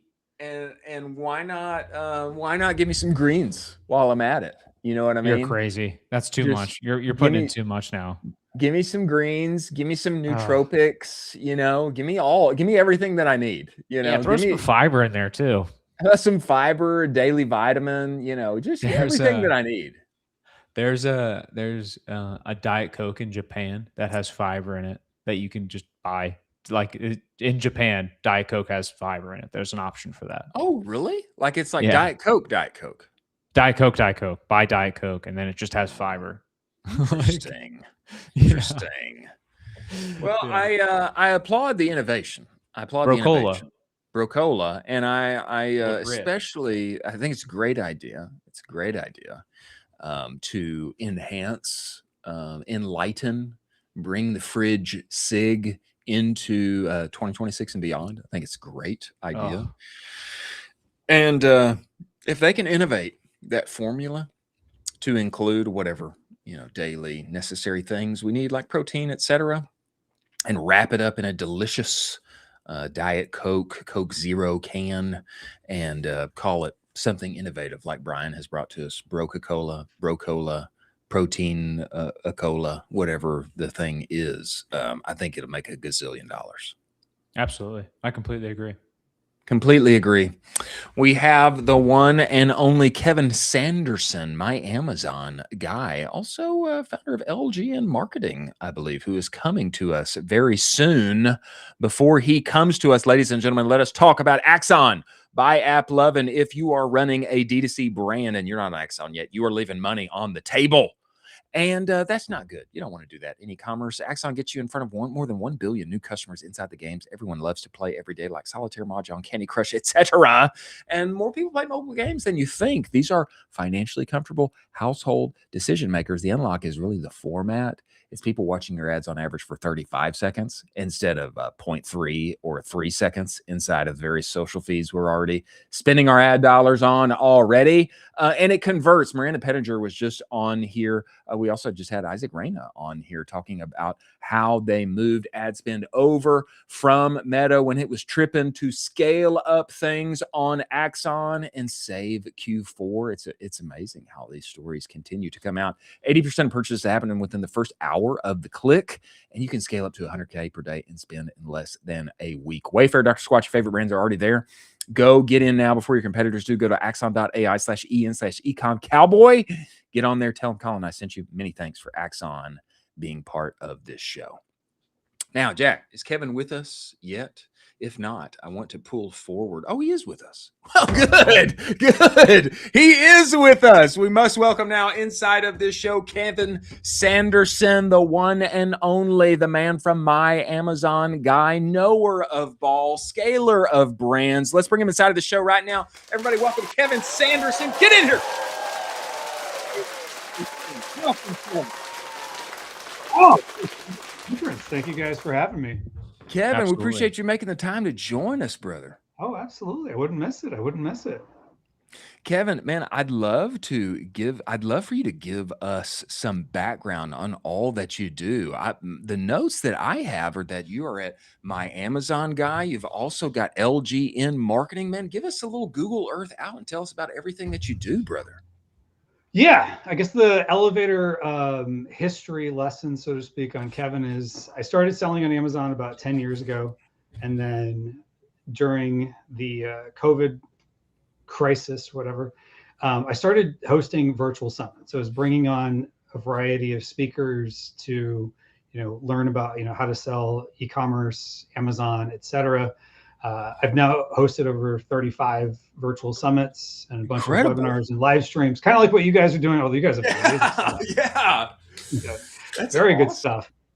Yeah, and then in 2022, Stephen Pope, the founder of my Amazon guy, wanted to acquire Maximizing E-commerce, the company that I was hosting the virtual summits through. So since then, I have been assisting Stephen with marketing over at my Amazon guy. And then I'm also helping folks with email marketing and virtual events with LGN Marketing. So that's the quick Cliff Note summary of me. Awesome. I mean, Kevin, so you've transitioned from, building a 6-figure Amazon business to teaching others how to become those types of sellers. When did that shift happen in you? And when you made that pivot, what made you make that pivot of, I no longer want to be the one building the 6-figure business. I want to teach others how to do this. Yeah, good question. So it first started with, when I started selling on Amazon, like it wasn't like as big of a thing as it is today. This was like 2015 when I got my first sale. And, people would ask me like, well, how do you do that? Like, is that even possible? And so I started documenting a little bit of what I was doing on YouTube, on my channel, Maximizing E-commerce, that I haven't really been keeping up with as much lately. But then just over time, I just noticed, I came from the event world at a magical place in Orlando that I used to work at called Walt Disney World. And then after that, I worked at a convention hotel. And so I have an events background. So I was like, this way I can take what I know about, Amazon and e-commerce and, get other people that know stuff about Amazon and e-commerce, use my event background. I don't have to sling any tables or worry about, how many people are going to come to dinner. It's much simpler logistics, at least for me. And so I was like, let's do virtual summits. And so it's been a fun ride. I love that.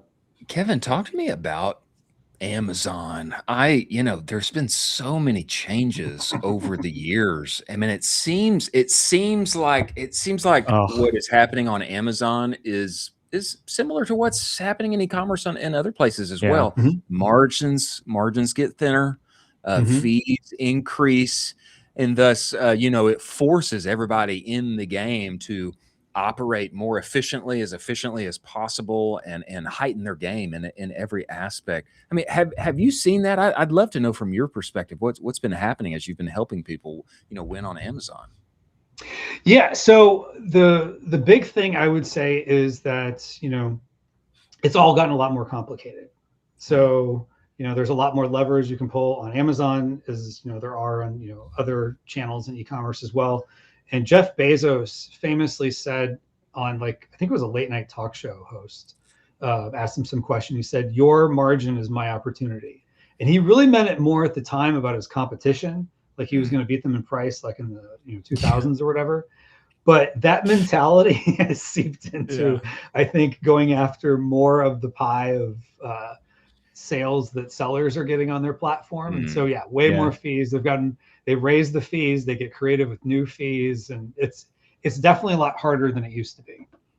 So you have to you have to raise your game. You can't just slap on a logo on a barbecue gloves or garlic press and call it a day. Yeah.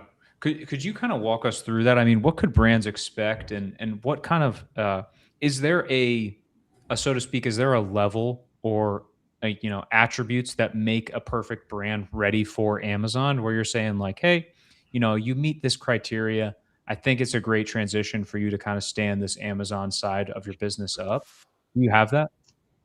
Yeah, great question. So at my Amazon guy, one of the things I've noticed is a lot more people that come to us looking for us to help them are already established somewhere else. Sure. Like they have brick and mortar presence, or they own a factory and they're like, well, why don't we have our own brand out there on Amazon, or something, or they already have an e-commerce store that's successful.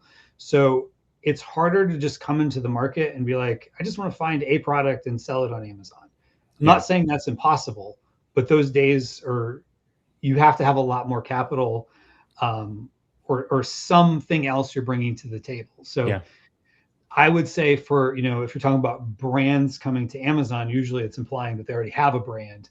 And they're already having some sort of establishment. I think that increases the chance of success, because if people have already proven they're, willing to pull out their wallet and pay for that product, on their own D2C store, or, they have a presence in Walgreens or whatever the case is, they're much more likely to get the sales on Amazon because they've already proven it's something people are willing to buy. Yeah, Kevin, one item that continually comes up with us, TikTok is always a kind of a fascinating opportunity. TikTok Shop, we've had people that run TikTok Shop, social commerce agencies come on and say, TikTok Shop's incredible. We're working with some of the biggest brands in North America, but you need to be ready to lose money for the first 3 months. And then you need to be ready to lose money for the first 6 months. And then the the common measurement or the common like backside advice is, even if you're losing money here, you're going to see halo effect both on your own website and especially on Amazon. Is this something that you see with the people that you work with over at My Amazon Guy?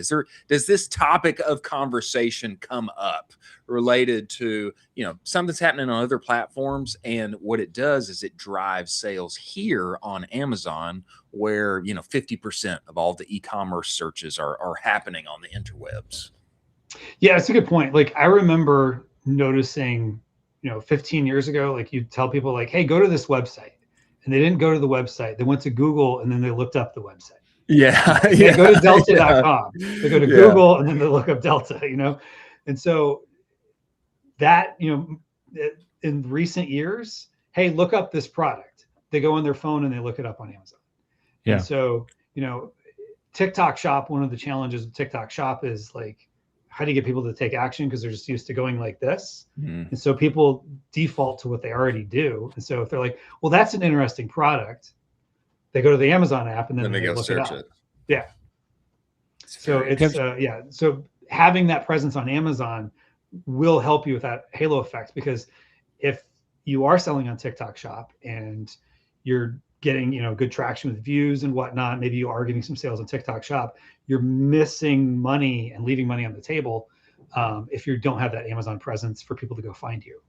Yeah, makes sense. Kevin, could you talk a little bit about you sold your company. Not a lot of people go through that acquisition process.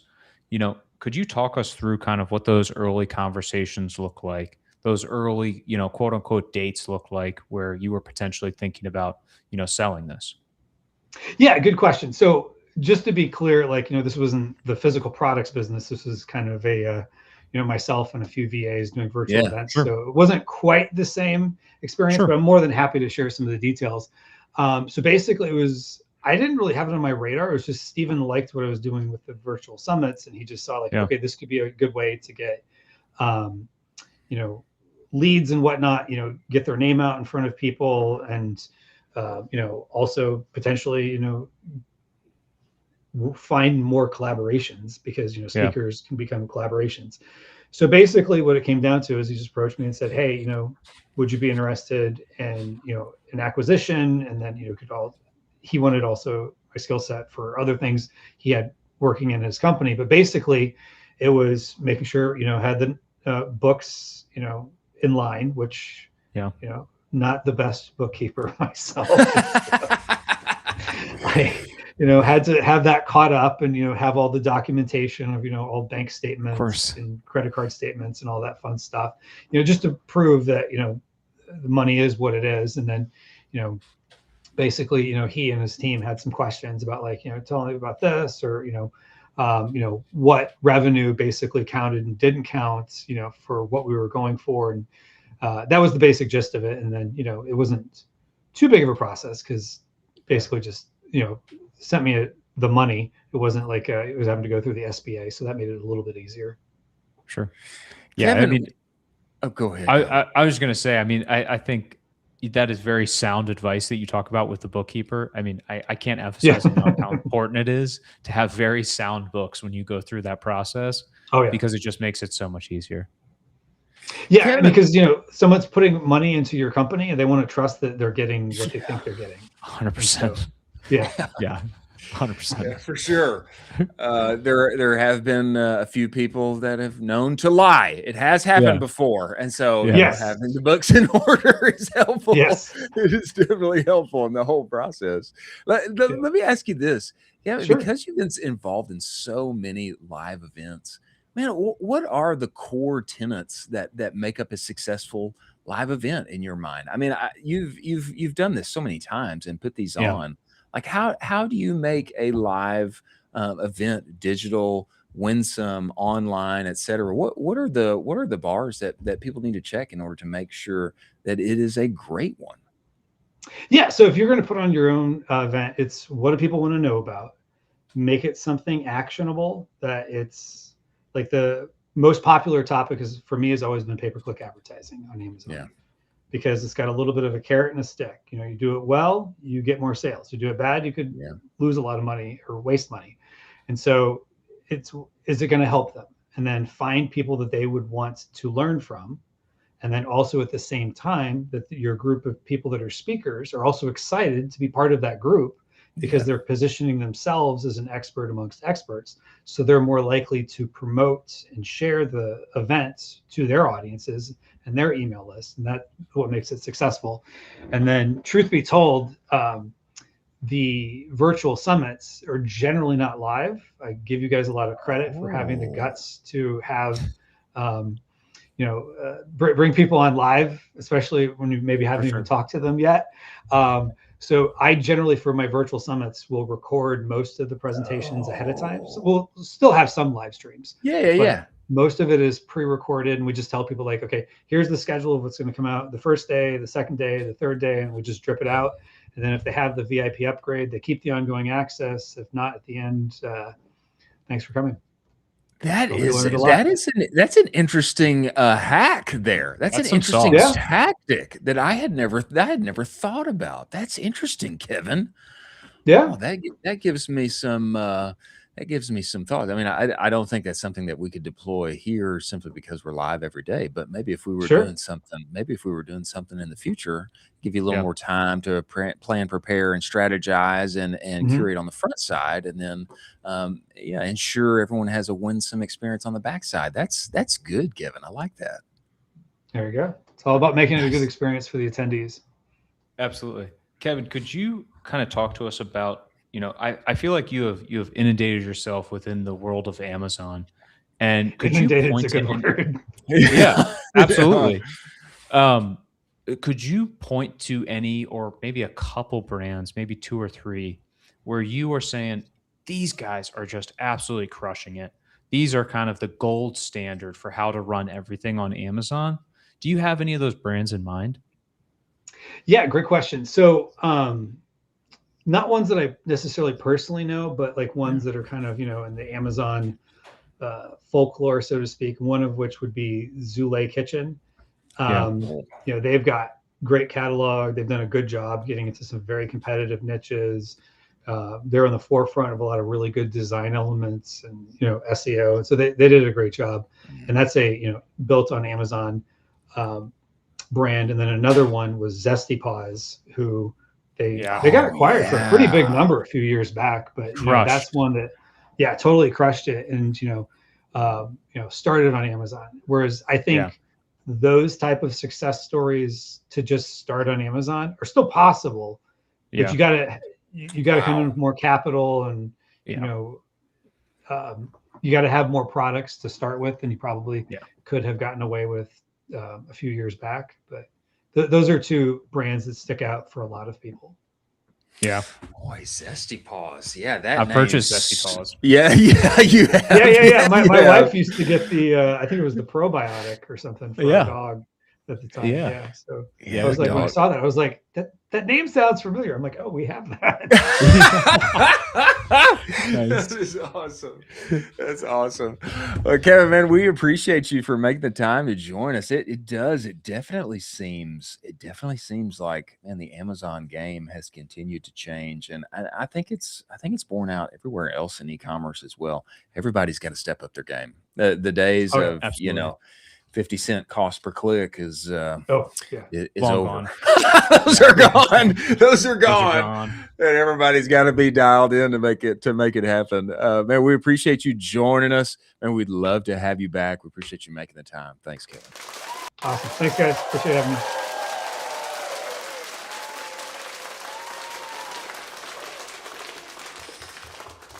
Couple more stories here. We've got another watch and react, and then our best of the rest as we continue forth, and we'll close out today's show. Before we get to our next watch and react, ladies and gentlemen, let us talk about Northbeam. If you are in your ads manager all day long, you know the problem. Every platform takes credit, and every dashboard tells a different story. Meta says this, TikTok says that, Shopify says total revenue here, ad spend there. Sometimes it's hard to know who is telling the truth. This This is why Northbeam was born, and it is the problem that they fixed with their own proprietary data, starting from the actual purchase, then rebuilding the customer journey from real orders, real clicks, and real ad views, and then pushing that measurement back into the platforms so that they optimize on what's actually driving your revenue instead of what the platforms assume is driving your revenue. Start measuring what was previously unmeasurable.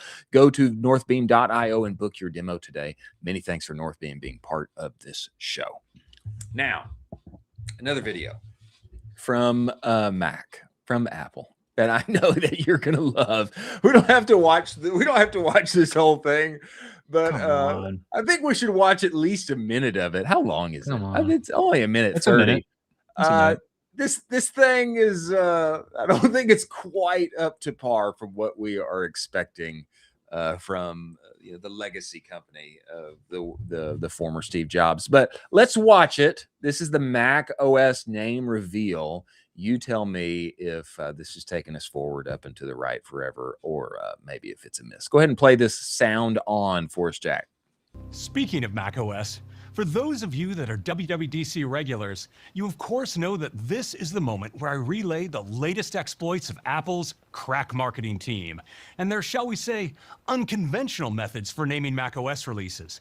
In this case, I'm afraid the story is incomplete. Last I saw them, they just spilled out of their recently installed Apple Park experiential ideation yurt and piled into their microbus. I tried to catch them, but they just handed me this note out the window before motoring northward. So here's all I've got. Dude, our chakra alignment has set our compass toward the summer of love. I don't know what's happening here. Further, our corporeal forms know no earthly tether. We shall float on a span of gold over infinite seas, flying so high. Marketing is such a great job. Okay, well, I'm afraid they haven't returned, and I'm lacking the sensory amplifiers to crack this code. So I guess the great era of macOS names must come. It's Golden Gate, man.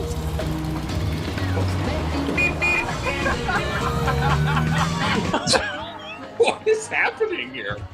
Oh, thank goodness. Perfect. Our next version of macOS is macOS Golden Gate. Okay, like I didn't know what to do with this video. Like this is Apple. This is Apple.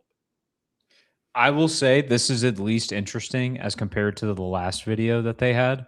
This is interesting. It's unique. It reminds me of kind of when the Beatles were in their psychedelic hippie era. It kind of gives you those types of vibes. It's a good vibe.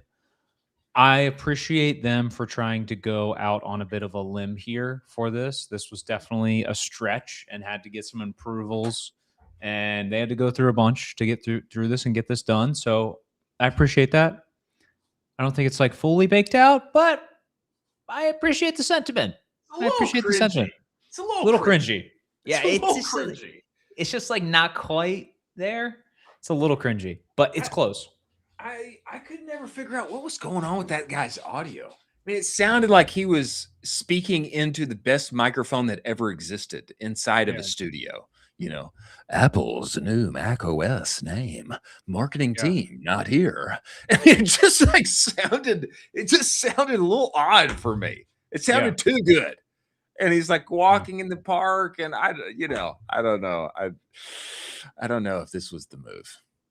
Yeah, a little Akko Taco from Apple. I mean, a little awkward sauce. Like, is Apple? The question becomes: is Apple becoming cringe?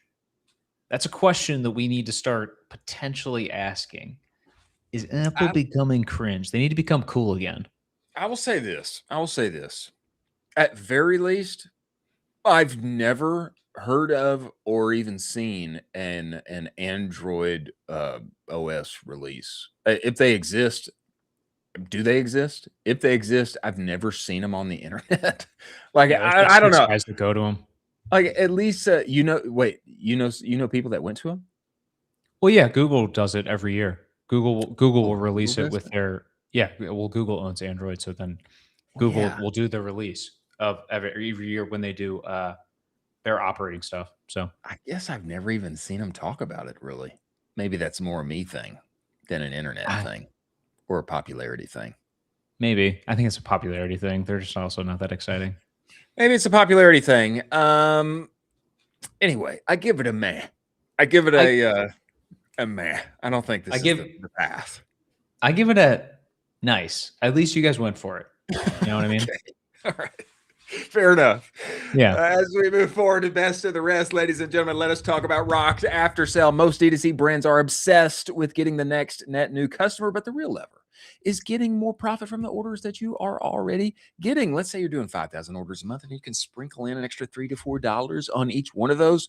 Would that be meaningful for you? Yes, it would. This is what brands like Olakai, Cozy Earth, Groove Life are already doing every day with Rocked after sale, adding post-purchase upsells and downsells from the cart through the thank you page, and then stacking an extra 30 to 50 cents just for showing offers from Disney Plus, Venmo, etc. This is high margin revenue straight to your bottom line. No hit to conversion, no impact on LTV, and you can be live within minutes. If you are already getting orders, you should be getting more out of them. Go to aftersale.com/offers and start monetizing what you've already built. Many thanks for Rocked after sale being part of the show. Best of the rest here. Let's do it. Crumble and Dove with a one would say an enticing, delightful, perhaps even tasty collaboration here. This tweet comes to us from Elliot Kovac 28 at Elliot Kovac 28, and he has this to say: God bless America. As a Canadian, walking into a Walmart or Target in the States is like getting a high dose of capitalism injected directly into your veins. And you can see the end cap here for Dove and Crumble says your skin deserves seconds. And I will say it does look tasty. It makes me want to eat said lotion or soap or shampoo, whatever it is. I'm not going to, but it makes me think that I'm going to smell delightful when I use it. Yeah, I don't want to smell like a cookie though. I don't want to smell like a crumble cookie. I feel like this is so played out and trite at this point. With the partnerships with how they're executing this. You know, Native Deodorant was one of the first to execute on this with the Girl Scout cookies. That was a great hit. That was a smash hit. They did multiple flavors. I don't know. Maybe I am just, anti-crumble cookie for how much sugar and how bad it is for you, that maybe I am seeing this with blinders, but I think this is a bit played out. I think I might like to smell like a crumble cookie. I mean, have you ever seen Michael, the old movie that had John Travolta in it? He was like the angel, Michael, who like fell from heaven and he was like on earth. Have you ever seen Michael? No. Okay, you should see it. What all of the women love about him is that he smells like cookies. They all talk about it the entire movie. Oh, he smells like chocolate chip cookies. They always say that. Might be something to, very masculine man smelling like cookies. I'm just saying. Don't knock it till you try it. I may try it. You should try it. I may. You seem like a crumble cookie guy. You should try it. I'm open. I'm open to smelling like crumble. I think it would be. I think it would be interesting.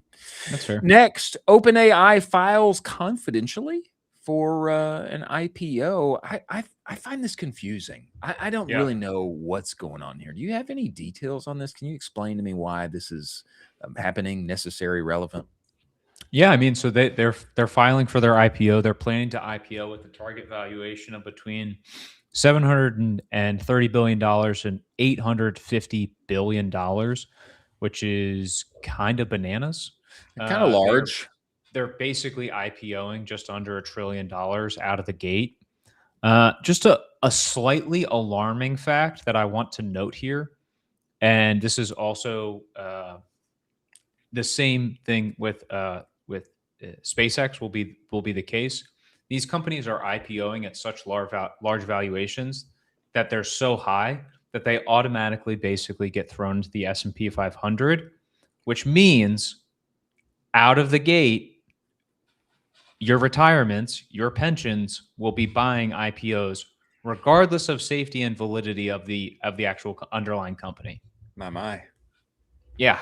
This is very we're in uncharted waters here. We're in very uncharted waters. You used to be able to like, okay, this company's going to IPO. Great. It's going to hang out for a sec. We're going to see how stable it is. We're going to see if it's going to actually get into the S&P 500. That used to be a thing you had to like earn your way into. These three companies, OpenAI, SpaceX, Anthropic, they are basically jumping over everything and sliding right into your retirement accounts out of the gate. Kind of scary. I'm happy to have Chat and Claude and Grok. I'm happy to have them all help me write some emails. I don't know if I want to bet everybody's retirement on them just yet, but maybe they're too big to fail. Maybe they just, we're betting too much on them so that they just can't fail at this point. I don't know. They can't fail at this point, unfortunately. Cannot fail at this point. Very interesting. We shall watch it. Last of Best of the Rest. Interesting opportunity from founder of Space Goods. Perhaps should have saved this for Hot Jobs. I don't know. Thought about it. Founder of Space Goods, Matthew Kelly, has this to say: hiring a new killer or two. If that's you or someone you know, drop me a line. He says, we're hiring for a new full-time creative strategist in-house at Space Goods, one or two. If you love creating, testing, finding new winning ads for all channels, moving fast, having full autonomy and ownership day to day, then this may be a good fit. If you know anyone or in the market yourself for this type of role, please either email me or DM me here with your CV and a bit about you. Thanks. Space Goods, they have such pretty packaging. That packaging, man, is so good looking. It's so good looking. Actually, Jack, can you bring it up? I'd like to show it to everybody. Just search Space Goods. What's their Space website? Goods. Yeah, I can send it over too. Goods. Is it spacegoods.com? Yeah, spacegoods.com. Yeah, spacegoods.com. Spacegoods.com. Mushrooms, coffee, all of the nootropics and adaptogens and things, productivity, energy, sleep, magnesium, all of the things in gorgeous packaging. I don't know what it is about these gradients. Yeah, get us off of the pop-up here. I don't know what it is about these gradients, but they just look so juicy. I mean, they look so great. Yeah, I mean, this is going to be a huge role for somebody if you can take some serious action and autonomy to get in here. I think it's really interesting that we are seeing this craze and popularity with creative strategists right now. And this is another example of that. If you are a very good creative strategist in the year of 2026, you are in extremely high demand. As we move forward to Moment of Zen, this one comes to us by way of our friend. We've had a lot of Amazon talk here today. Comes to us by way of John Elder. New marriage hack unlocked on a family vacation. Hire a babysitter to enjoy a dinner on the beach with your wife. You are welcome. Thank you, John Elder. Bring us back here, Jack. Final words from you, Colin, as we close out the day. When you have an opportunity to have dinner on the beach with your wife, you should take said opportunity. Take said opportunity. Touch some grass, touch some sand, make it happen. Many thanks to everyone who joins us today. The one and only Kevin Sanderson of My Amazon Guy. Also to Isaac Reyna, founder of Metaply and M Agency, scaling Axon ads up and to the right for all the various brands in the e-com world. And Jack Oswald, founder of Concha, innovating in the tennis, pickleball, paddle space, bringing the best bags modular style to all of the interwebs. Many thanks to Northbeam, Intelligem, Seguno, Postscript, Rocked, Aftercell, Axon by AppLovin, Proxima, Universal Ads, and Rich Panel for making this show happen. We will be back tomorrow, another packed day, and we're going to be here for you, staying up to date with the bleeding edge of the interwebs because all of our livelihoods depend on it in e-commerce and consumer. Thanks for joining us. We will see you on the other side.